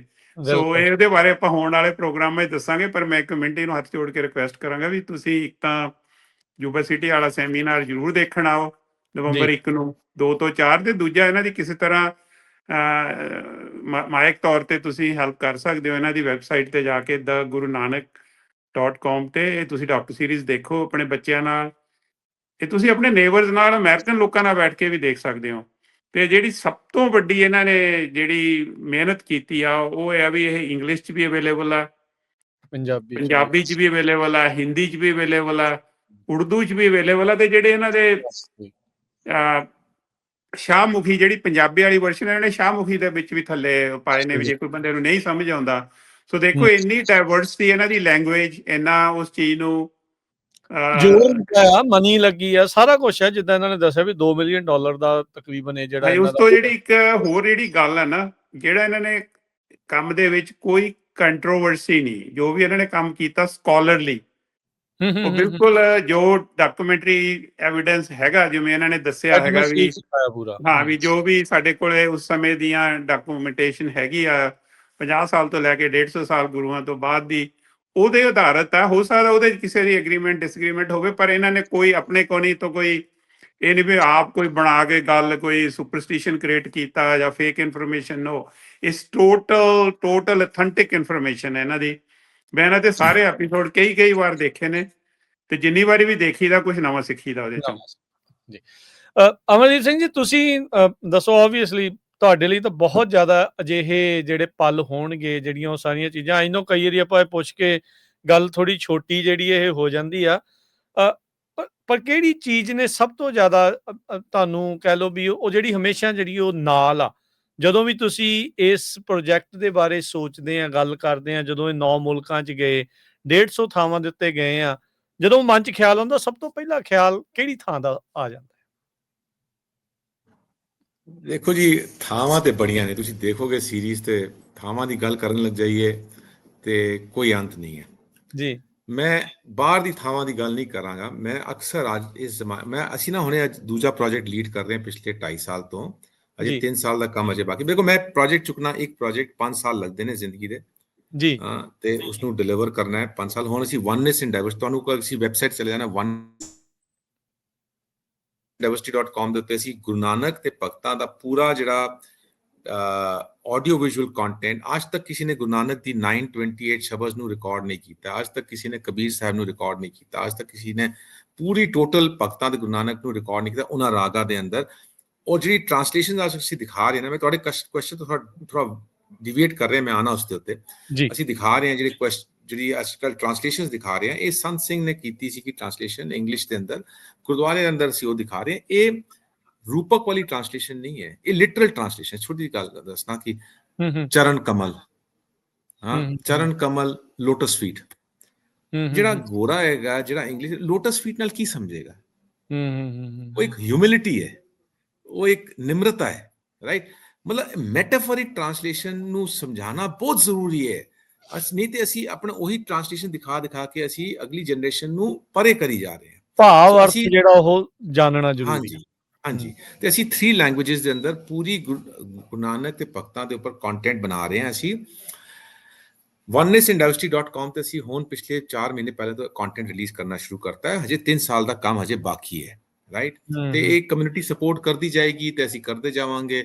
ਔਰ ਅਗਰ ਕਮਿਊਨਿਟੀ ਦਾ ਸਪੋਰਟ ਐਂਡ ਦੇ ਅੰਦਰ, ਅਗਰ ਕਮਿਊਨਿਟੀ ਕਹਿੰਦੀ ਹੈ ਹੁਣ ਤੂੰ 1/3 ਆਫ ਗੁਰੂ ਗ੍ਰੰਥ ਸਾਹਿਬ ਕੀਤਾ ਹੈ, ਹੁਣ ਬਾਕੀ ਤੇਰੀ ਜ਼ਿੰਦਗੀ ਰਹਿ ਗਈ ਹੈ, ਤੂੰ ਇਸ ਦੇ ਅੰਦਰ ਗੁਰੂ ਗ੍ਰੰਥ ਸਾਹਿਬ ਨੂੰ ਵੀ ਮੁਕੰਮਲ ਕਰ ਦੇ, ਤੇ ਅਸੀਂ ਹੱਥ ਚੁੱਕ ਕੇ ਤਿਆਰ ਆ। ਲੇਕਿਨ ਅਜੇ ਪਹਿਲੇ 3 ਸਾਲ ਦਾ ਕੰਮ ਕੰਪਲੀਟ ਕਰ ਲਈ। ਗੱਲ ਤੁਹਾਡੇ ਮੈਂ ਇਸ ਕਰਕੇ ਕਰ ਰਿਹਾ ਕਿ ਦੇਖੋ ਕੰਮ ਕਿੱਦਾਂ ਵੱਧਦਾ ਜਾ ਰਿਹਾ ਹੈ ਨਾ, ਇੱਕ ਚੀਜ਼ ਤੋਂ ਦੂਜੀ। ਤੁਹਾਡੀ ਕੁਐਸਚਨ ਪੁੱਛਿਆ ਕਿਸ ਚੀਜ਼, ਕਿਹੜੀ ਚੀਜ਼ ਹੈ ਤੁਹਾਨੂੰ ਹੈਰਾਨ ਕਰਦੀ ਹੈ? ਤੁਸੀਂ ਕੁਐਸਚਨ ਪੁੱਛ ਰਹੇ ਬਾਹਰਲੇ ਇਲਾਕੇ ਐਸਪੈਕਟ। ਮੈਂ ਦੇਖੋ ਬਾਹਰਲੇ, ਮੈਂ ਤੁਹਾਨੂੰ ਅਫਗਾਨਿਸਤਾਨ ਦੀ ਗੱਲ ਦੱਸਦਾ, ਮੈਂ ਤਿੱਬਤ ਦੀ ਗੱਲ ਦੱਸਦਾ, ਕੋਈ ਐਂਡ ਨਹੀਂ ਹੈ। ਉਹ ਤੁਸੀਂ ਜਦ ਤੱਕ ਚੀਜ਼ ਨੂੰ ਦੇਖੋਗੇ ਨਹੀਂ ਨਾ, ਤੁਹਾਨੂੰ ਉਹ ਚੀਜ਼ਾਂ ਦੀ, ਤੁਸੀਂ ਦੇਖੋ ਕੈਲਾਸ਼ ਤੇ ਕਹੋਗੇ ਯਾਰ ਕੈਲਾਸ਼ ਦੇ ਉੱਪਰ ਡਰੋਨ ਕਿੱਦਾਂ ਉੱਡ ਰਿਹਾ, ਉਹਦੀ ਕਹਾਣੀ ਅਲੱਗ ਹੀ ਹੈ, ਕਿੱਦਾਂ ਹੋ ਗਿਆ ਉਹ। ਲੇਕਿਨ ਉਹ ਮਸਾਲੇ ਲਈ ਕਹਾਣੀ ਅਸੀਂ ਅਗਲੇ ਐਪੀਸੋਡ ਦੇ ਅੰਦਰ ਕਰ ਸਕਦੇ ਹਾਂ। ਗੱਲ ਜਿਹੜੀ ਅੰਦਰੂਨੀ ਗੱਲ ਹੈ ਨਾ, ਮੈਂ ਅੱਜ ਕੱਲ੍ਹ ਕਦੀ ਲੇਟਣਾ, ਇਹ ਕਦੀ ਆਪਣੇ ਟਾਈਮ ਦੇ ਅੰਦਰ ਜ਼ਿੰਦਗੀ ਦੇ ਜਿਹੜੇ 12 ਸਾਲ ਨਿਕਲੇ ਨੇ, ਆਪਣੇ ਆਪ ਨੂੰ ਨਹੀਂ ਸਮਝ ਆਉਂਦਾ ਕਿ ਕੀ ਹੋਇਆ, ਕਿਉਂ ਹੋਇਆ, ਕਿਸ ਤਰ੍ਹਾਂ ਹੋਇਆ, ਨਹੀਂ ਸਮਝ ਆਉਂਦਾ, ਰਾਈਟ? ਫਿਰ ਇਨਸਾਨ ਕਹਿੰਦਾ, ਆਪਣੇ ਅੰਦਰ ਝਾਕ ਮਾਰਦਾ ਹੈ ਕਿ ਤੁਸੀਂ ਆਪਣੇ ਆਪ ਅੰਦਰ ਜਿਹੜੀ ਇਮਾਰਤ ਬਣਾ ਲਈ ਹੈ ਨਾ, ਹੁਣ ਜਿਹੜੀ ਸੋਝੀ ਦੀ। ਮੈਂ ਇਹ ਨਹੀਂ ਕਹਿਣਾ ਕਿ ਮੈਂ ਪਰਫੈਕਟ ਹਾਂ, ਅਜੇ ਵੀ ਮੇਰੇ ਪਰਸੈਪਸ਼ਨਸ ਚੇਂਜ ਹੁੰਦੇ ਰਹਿੰਦੇ ਹੈ, ਰੋਜ਼ ਮੇਰਾ ਇੱਕ ਥਾਟ ਚੇਂਜ ਹੁੰਦਾ ਰਹਿੰਦਾ ਹੈ। ਲੇਕਿਨ ਮੈਂ ਮਹਿਸੂਸ ਕਰਨਾ ਕਿ ਜੋ ਮੈਂ ਸੀਗਾ ਤੇ ਜੋ ਮੈਂ ਬਣ ਗਿਆ, ਮੈਨੂੰ ਇਹ ਇਮਾਰਤ ਚੰਗੀ ਲੱਗਦੀ ਹੈ। ਤੇ ਸਭ ਤੋਂ ਵੱਡਾ ਜਿਹੜਾ ਸਰਪ੍ਰਾਈਜ਼ਿੰਗ ਔਰ ਸਭ ਤੋਂ ਬੈਸਟ ਗਿਫਟ, ਔਰ ਸਭ ਤੋਂ ਜੋ ਕਹਾਂ ਕਿ ਸਮਝ ਨਹੀਂ ਆਉਂਦਾ ਕਿ ਕਿਸ ਤਰ੍ਹਾਂ ਹੋ ਗਿਆ, ਉਹ ਇਹ ਹੈ ਕਿ ਇਹ ਇਮਾਰਤ ਡੂਨ ਸਕੂਲ ਤੋਂ ਲੈ ਕੇ ਇਸ ਪਾਸੇ ਕਿਸ ਤਰ੍ਹਾਂ ਪਹੁੰਚ ਗਈ, ਇਹ ਨਹੀਂ ਸਮਝ ਆਉਂਦਾ। ਤੇ ਇਹ ਸਭ ਤੋਂ ਵੱਡੀ ਦੇਣ ਹੈਗੀ। ਇਸ ਪ੍ਰੋਜੈਕਟ ਨੇ ਕਿੱਦਾਂ ਚੇਂਜ ਕੀਤਾ ਇੰਟਰਨਲੀ? ਬਹੁਤ ਚੇਂਜ ਹੋ ਗਿਆ, ਬਹੁਤ ਚੇਂਜ ਹੋ ਗਿਆ। ਸਾਡੇ ਵਾਸਤੇ ਸਭ ਤੋਂ ਵੱਡੀ ਮੈਂ ਗੱਲ ਕਰਦਾ ਅਗਰ, ਜੋ ਸ਼ਾਇਦ ਮੇਰੀ ਕਮਿਊਨਿਟੀ ਅਜੇ ਵੀ ਨਹੀਂ ਸਮਝ ਪਾ ਰਹੀ। ਅਜੇ ਉਸ ਦਿਨ ਮੈਂ ਟਵਿੱਟਰ ਤੇ ਕੁਝ ਪਾਇਆ ਤੇ ਮੇਰੇ ਪਿੱਛੇ ਲੋਕੀ ਪੈ ਗਏ, ਮੈਂ ਨਾ ਰਿਪਲਾਈ ਨਹੀਂ ਕਰਦਾ, ਪਰ ਮੈਂ ਛੱਡ ਦੇਣਾ। ਕੀ ਲੇਕਿਨ ਕਹਿ ਜੋ ਤੁਸੀਂ ਦੱਸ ਪੁੱਛ ਰਹੇ ਹੋ, ਦੇਖੋ ਹਰ ਕਿਸੇ ਦੀ ਅੰਡਰਸਟੈਂਡਿੰਗ ਹੁੰਦੀ ਹੈ। ਮੈਂ ਤੁਹਾਡੀ ਅੰਡਰਸਟੈਂਡਿੰਗ ਨੂੰ ਕੁਐਸਚਨ ਨਹੀਂ ਕਰ ਰਿਹਾ, ਮੇਰੀ ਅੰਡਰਸਟੈਂਡਿੰਗ ਕਾਲਨਾ ਦੇ ਨਾਲ ਬਣੀ ਹੈ, ਰਾਈਟ। ਦੇਖੋ ਸਭ ਤੋਂ ਵੱਡੀ ਚੇਂਜ ਜਿਹੜੀ ਆਈ ਹੈ ਨਾ, ਇੱਕ ਚੀਜ਼ ਦੇ ਕਰਕੇ, ਉਹ ਪੂਰੀ ਜਿਹੜਾ ਅਸੀਂ ਟ੍ਰਾਂਸਲੇਸ਼ਨ ਪ੍ਰੋਜੈਕਟ ਕਰ ਰਹੇ ਹਾਂ ਨਾ ਹੁਣ, ਜਿਹੜੀ ਵਨਨੈਸ ਇਨ ਡਾਇਵਰਸਿਟੀ ਦੇ ਅੰਦਰ, ਇੱਕ ਬੀਜ ਦੇ ਬਹੁਤ ਪ੍ਰੋਬਲਮਸ ਹੈਗੀਆਂ ਟ੍ਰਾਂਸਲੇਸ਼ਨ ਦੇ ਅੰਦਰ, ਬਟ ਇੱਕ ਬੀਜ ਨੇ ਸਭ ਕੁਝ ਚੇਂਜ ਕਰਨਾ ਸ਼ੁਰੂ ਕੀਤਾ ਹੈ। ਉਹ ਬੀਜ ਕੀ ਹੈ? ਜਿਹੜਾ ਡੈਫੀਨੇਸ਼ਨ ਆਫ ਗॉड ਜਿਹੜਾ ਅਸੀਂ ਬਣਾ ਦਿੱਤਾ ਹੈ ਸਿੱਖ ਸੋਸਾਇਟੀ ਦੇ ਅੰਦਰ, ਅਸੀਂ ਕਹਿ ਰਹੇ ਹਾਂ ਇੱਕ ਓਂਕਾਰ। ਸਭ ਤੋਂ ਵੱਡਾ ਚੇਂਜ ਇੱਕ ਓਂਕਾਰ। ਬਚਪਨ ਤੋਂ ਮੈਂ ਸੁਣ ਰਿਹਾ god is one, god is one. ਦੇ ਕਰੇ ਕਿੱਥੇ ਹੈ? ਮੈਨੂੰ ਦੱਸੋ ਕਿੱਥੇ ਹੈ? ਫਿਰ ਮੈਂ ਕਬੀਰ ਸਾਹਿਬ ਨੂੰ ਪੜ੍ਹਨਾ, ਉਹ ਕਹਿੰਦੇ ਕਿ ਪੂਰੀ ਕ੍ਰੀਏਸ਼ਨ ਹੀ ਰੱਬ ਹੈ, ਰੱਬ ਹੀ ਕ੍ਰੀਏਸ਼ਨ ਹੈ। ਮੈਂ ਬਾਬਾ ਫਰੀਦ ਨੂੰ ਪੜ੍ਹਨਾ, ਉਹੀ ਕਹਿੰਦੇ। ਰਵਿਦਾਸ ਜੀ ਕਹਿੰਦੇ ਤੋਹੀ ਮੋਹੀ ਮੋਹੀ ਤੋਹੀ ਅੰਤਰ ਕੈਸਾ। ਇਨਸਾਨ ਦੇ ਅੰਦਰ ਦੇਖ ਲਈਏ ਜਾਂ ਕਾਇਨਾਤ ਦੇ ਅੰਦਰ ਦੇਖ ਲਈਏ ਜਾਂ ਰੱਬ ਦੇ ਤੇ ਮੇਰੇ ਅੰਦਰ ਦੇਖ ਲਈਏ, ਕੀ ਅੰਤਰ ਕੀ ਹੈਗਾ, ਰਾਈਟ। ਤੇ ਅਸੀਂ ਵੀ ਤੇ ਉਸੇ ਦਾ ਪਾਰਟ ਹੈ। ਜਿੱਦਾਂ ਵੀਰ ਜੀ ਨੇ ਸਪਿਨੋਜ਼ਾ ਦਾ ਨਾਮ ਲਿਆ, Spinoza's God is creation, Guru Nanak's God is creation. ਜਦੋਂ ਉਹ ਜਾ ਕੇ ਆਪਣਾ ਜਗਨਨਾਥ ਮੰਦਿਰ ਦੇ ਅੰਦਰ, ਉੱਥੇ ਅਸੀਂ ਕਹਿੰਦੇ ਹਾਂ ਕਿ ਆਰਤੀ ਦੀ ਖੰਡਨ ਕੀਤੀ, ਨਹੀਂ, ਉਹਨਾਂ ਨੇ ਕ੍ਰੀਏਸ਼ਨ ਦੀ ਸਿਫਤ ਸਲਾਹ ਕੀਤੀ। ਬਹੁਤ ਫਰਕ ਹੈ। ਉਹਨਾਂ ਦੀ ਆਪਣੇ ਪੰਥ ਦੇ ਹਿਸਾਬ ਨਾਲ ਜਗਨਨਾਥ ਮੰਦਿਰ ਦੇ ਅੰਦਰ ਇੱਕ ਆਰਤੀ ਚੱਲ ਰਹੀ ਹੈ। ਗੁਰੂ ਨਾਨਕ ਨੇ ਉਸ ਨੂੰ ਖੰਡਨ ਨਹੀਂ ਕੀਤਾ, ਉਹਨਾਂ ਨੇ ਕ੍ਰੀਏਸ਼ਨ ਦੀ ਸਿਫਤ ਸਲਾਹ, ਕਾਇਨਾਤ ਦੀ ਸਿਫਤ ਸਲਾਹ ਕੀਤੀ। ਤੇ ਅਸੀਂ ਇੱਕ ਓਂਕਾਰ ਦੇ ਕਿ ਗॉड ਇਜ਼ ਵਨ। ਸਿਰਫ ਫਰਕ ਇਹ ਹੈ ਕਿ ਓਂਕਾਰ ਜਿਹੜੀ ਆਕਾਰ ਲੈ ਰਹੀ ਹੈ, ਜੋ એનર્ਜੀ, ਜੋ ਮੈਂ એનર્ਜੀ ਦੀ ਗੱਲ ਕਰ ਰਿਹਾ ਨਾ, ਮੈਨੂੰ ਵੀ ਤਾਂ એનર્ਜੀ ਨੇ ਕੰਮ ਕਰਾਇਆ ਨਾ, ਮੈਂ ਆਪਣੇ ਆਪ ਨੂੰ ਕਾਬਿਲ ਬਣਾਇਆ ਤੇ ਤਾਂ ਹੀ એનર્ਜੀ ਨੇ ਕੰਮ ਕਰਾਇਆ ਮੇਰੇ ਕੋਲੋਂ। ਉਹ ਆਕਾਰ ਜਿਹੜੀ એનર્ਜੀ ਲੈ ਰਹੀ ਹੈ, ਉਹ ਤ੍ਰਿਕੋਣ ਹੈਗੀ, ਕੋਈ ਪੈਦਾ ਹੋ ਰਹੀ ਹੈ, ਪੈਦਾ ਕਰਦੀ ਹੈ, ਕਾਇਮ ਕਰਦੀ ਹੈ, ਖਤਮ ਕਰਦੀ ਹੈ। ਜਿਸ ਨੂੰ ਅਸੀਂ ਆਪਣੇ ਇੰਡੀਅਨ ਟ੍ਰੈਡੀਸ਼ਨ ਦੇ ਅੰਦਰ ਅਗਰ ਰੂਪ ਦੇਣਾ ਚਾਹੁੰਦੇ ਨੇ, ਅਸੀਂ ਕਹਿੰਦੇ ਹਾਂ ਬ੍ਰਹਮਾ ਹੈ ਤੇ ਵਿਸ਼ਨੂੰ ਹੈ ਤੇ ਮਹੇਸ਼ ਹੈ। ਤੁਸੀਂ ਰੂਪ ਦੋ ਜਾਂ ਨਾ ਦੋ, એનર્ਜੀ ਤੇ ਬਣਾ ਰਹੀ ਹੈ, ਖਤਮ ਕਰ ਰਹੀ ਹੈ, ਕਾਇਮ ਰੱਖ ਰਹੀ ਹੈ। ਅਸੀਂ ਆਏ ਹਾਂ 1 ਘੰਟਾ ਪਹਿਲਾਂ, ਅਸੀਂ ਕਾਇਮ ਹੋਏ ਹਾਂ। ਅਸੀਂ ਆਏ ਹਾਂ, ਹੁਣ ਕਾਇਮ ਹੈ ਜੀ 1 ਘੰਟੇ ਵਾਸਤੇ, ਖਤਮ ਹੋ ਜਾਏਗੀ ਕੁਝ ਚੰਦ ਮਿੰਟ ਦੇ ਅੰਦਰ। એનર્ਜੀ ਖਤਮ ਹੋ ਜਾਏਗੀ ਨਾ। એનર્ਜੀ ਉਹ ਆਕਾਰ ਲੈ ਰਹੀ ਹੈ। ਉਹਦੇ ਅਗਰ ਅੱਗੇ ਇਕਾਈ ਰੱਖਣ ਦਾ, ਇੱਕ ਲਿਖਣ ਦਾ ਮਤਲਬ ਇਹ ਨਹੀਂ ਕਿ ਗॉड ਇਜ਼ ਵਨ, ਕਿ ਪੂਰੀ ਕਾਇਨਾਤ ਇਕਾਈ ਨਾਲ ਜੁੜੀ ਹੋਈ ਹੈ। ਜਦੋਂ ਉਹ ਇਕਾਈ ਦੇ ਨਾਲ ਤੁਸੀਂ ਦੇਖਣਾ ਸ਼ੁਰੂ ਕਰਦੇ, ਸਾਰੀ ਕਾਇਨਾਤ ਤੁਹਾਨੂੰ ਇੱਕ ਨਜ਼ਰ ਆਉਂਦੀ ਹੈ। ਫਿਰ ਤਫਰਕੇ ਖਤਮ ਹੋ ਜਾਂਦੇ ਨੇ, ਡਿਫਰੈਂਸਿਸ ਖਤਮ ਹੋ ਜਾਂਦੇ ਨੇ। ਮੇਰੇ ਦੇ ਅੰਦਰ, ਜਾਨਵਰ ਦੇ ਅੰਦਰ ਡਿਫਰੈਂਸ ਖਤਮ ਹੋ ਜਾਂਦਾ ਹੈ। ਮੇਰੇ ਦੇ ਅੰਦਰ ਤੇ ਉਹ ਕ੍ਰੀਏਸ਼ਨ ਦਾ ਜਿਹੜਾ ਪੇੜ ਹੈ ਉਸ ਵਿੱਚ ਖਤਮ ਹੋ ਜਾਂਦਾ ਹੈ। ਮਜ਼ਹਬ ਦਾ ਡਿਵੀਜ਼ਨ ਖਤਮ ਹੋ ਜਾਂਦਾ ਹੈ। ਤੇਰ ਮੇਰ ਦਾ, ਕਾਸਟ ਦਾ, ਸਭ ਕੁਝ ਖਤਮ ਹੋ ਜਾਂਦਾ ਹੈ। ਪ੍ਰੋਬਲਮ ਆ ਜਾਂਦੀ ਹੈ ਜਦੋਂ ਤੁਸੀਂ ਕਹਿੰਦੇ ਹੋ ਗॉड ਇਜ਼ ਵਨ, ਤੇ ਤੁਸੀਂ ਇਹ ਐਬਰਾਹਮਿਕ ਕਨਸੈਪਟ ਬਣਾ ਦਿੱਤਾ ਤੁਸੀਂ ਕਿ ਜਿਹੜਾ ਮੁਸਲਮਾਨ ਔਰ ਮੁਸਲਮਾਨ, ਕ੍ਰਿਸਚੀਅਨ ਔਰ ਜੂਸ ਕਹਿ ਰਹੇ ਨੇ ਕਿ ਗॉड ਤੁਹਾਡੇ ਕੋਲੋਂ ਪਰੇ ਹੈ, ਉਹ ਕਿਧਰੇ ਪਰੇ ਬੈਠੇ ਹੈ, ਤੁਹਾਨੂੰ ਇੱਕ ਸਨ ਆਫ ਗॉड ਚਾਹੀਦਾ ਉੱਥੇ ਤੱਕ ਲਿਜਾਣ ਵਾਸਤੇ। ਗॉड ਕ੍ਰੀਏਸ਼ਨ ਨਹੀਂ ਹੋ ਸਕਦੀ। ਫਿਰ ਤੁਸੀਂ ਆਪਣੇ ਅੰਦਰ ਇੱਕ ਦੁਵੈਤ ਪੈਦਾ ਕਰ ਦਿੱਤਾ ਹੈ ਸ਼ੁਰੂ ਤੋਂ ਹੀ। ਜਦੋਂ ਤੁਸੀਂ ਆਪਣੀ ਫਲਸਫੇ ਦੇ ਅੰਦਰ, ਮੂਲ ਮੰਤਰ ਦੇ ਅੰਦਰ ਦੁਵੈਤ ਪੈਦਾ ਕਰਤਾ ਨਾ, ਫਿਰ ਤੁਹਾਡੀ ਸੁਸਾਇਟੀ ਦੇ ਅੰਦਰ, ਫਲਸਫੇ ਦੇ ਅੰਦਰ ਦੁਵੈਤ ਦੀ ਕਣ ਹਰ ਚੀਜ਼ ਵਿੱਚ ਨਜ਼ਰ ਆਏਗੀ। ਬਸ ਇਹ ਚੀਜ਼ ਮੈਂ ਸਮਝਿਆ। ਜਿਹੜੀ ਤੁਸੀਂ ਅਮਰਦੀਪ ਜੀ ਕਹਿ ਰਹੇ ਹੋ ਨਾ, ਇਹਦੀ ਜਿਹੜੀ ਵਜੂਹਾਤ ਇਹ ਹੈ ਵੀ ਜਿਹੜੀਆਂ ਓਰੀਜਨਲ ਟ੍ਰਾਂਸਲੇਸ਼ਨ ਕੀਤੀਆਂ ਗਈਆਂ ਗੁਰਬਾਣੀ ਦੀਆਂ, ਉਹ ਮੋਸਟਲੀ ਇੰਗਲਿਸ਼ ਸਕਾਲਰਸ ਨੇ ਕੀਤੀਆਂ, ਤੇ ਉਹ ਸਾਡੇ ਦਿਮਾਗ 'ਚ ਲਾਰਡ ਗॉड ਦਾ ਕਨਸੈਪਟ ਉਦਾਂ ਦਾ ਬਣ ਗਿਆ। ਸੋ ਸਾਨੂੰ ਇਹ ਥੋੜਾ ਰੀਇੰਟਰਪ੍ਰੀਟੇਸ਼ਨ ਦੀ ਲੋੜ ਆ। ਜਦੋਂ ਅਸੀਂ ਗੁਰੂ ਘਰਾਂ 'ਚ ਜਾਂਦੇ ਹਾਂ, ਸਕਰੀਨ ਤੇ ਟ੍ਰਾਂਸਲੇਸ਼ਨ ਆਉਂਦੀ ਆ, ਉਹ ਬਿਲਕੁਲ ਉਹਦੀ ਜਿਹੜੀ ਸਪਿਰਿਟ ਆ ਉਹ ਨਹੀਂ ਉਹਦੇ 'ਚ ਹੁੰਦੀ, ਬਲਕਿ ਉਹ ਬਿਲਕੁਲ ਟ੍ਰਾਂਸਲਿਟਰੇਸ਼ਨ ਹੁੰਦੀ ਆ। ਤੇ ਉਹ ਕਈ ਵਾਰੀ ਬੱਚੇ ਕਹਿਣਗੇ ਇਹ ਕੀ ਆ ਜੀ, ਜਿਵੇਂ ਤੁਸੀਂ ਚਰਨ ਕਮਲ ਦੀ ਬੜੀ ਸੋਹਣੀ ਮਿਸਾਲ ਦਿੱਤੀ, ਤੇ ਬਹੁਤ ਵਧੀਆ ਤਰੀਕੇ ਨਾਲ ਤੁਸੀਂ ਦੱਸਿਆ। ਥੈਂਕ ਯੂ ਤੁਹਾਡਾ ਜੀ। ਬਹੁਤ ਬਹੁਤ ਸ਼ੁਕਰੀਆ ਅਮਰਦੀਪ ਸਿੰਘ ਜੀ। ਡਾਕਟਰ ਕੰਗ, ਤੁਹਾਡਾ ਵੀ ਬਹੁਤ ਬਹੁਤ ਧੰਨਵਾਦ, ਵਕਤ ਤੁਸੀਂ ਕੱਢਿਆ। ਤੇ ਇੱਕ ਵਾਰੀ ਫੇਰ ਆਪਣੇ ਸੁਣਨ ਵਾਲੇ ਸਰੋਤਿਆਂ ਨੂੰ ਤੇ ਦੇਖਣ ਵਾਲੇ ਦਰਸ਼ਕਾਂ ਨੂੰ ਦੱਸ ਜਾਈਏ, ਅਮਰਦੀਪ ਸਿੰਘ ਜੀ ਆ ਰਹੇ ਨੇ ਯੂਬਾ ਸਿਟੀ ਦੇ ਨਗਰ ਕੀਰਤਨ ਦੇ ਵਿੱਚ 1 ਨਵੰਬਰ ਨੂੰ ਦੁਪਹਿਰ 2 ਤੋਂ 4 ਵਜੇ ਤੱਕ।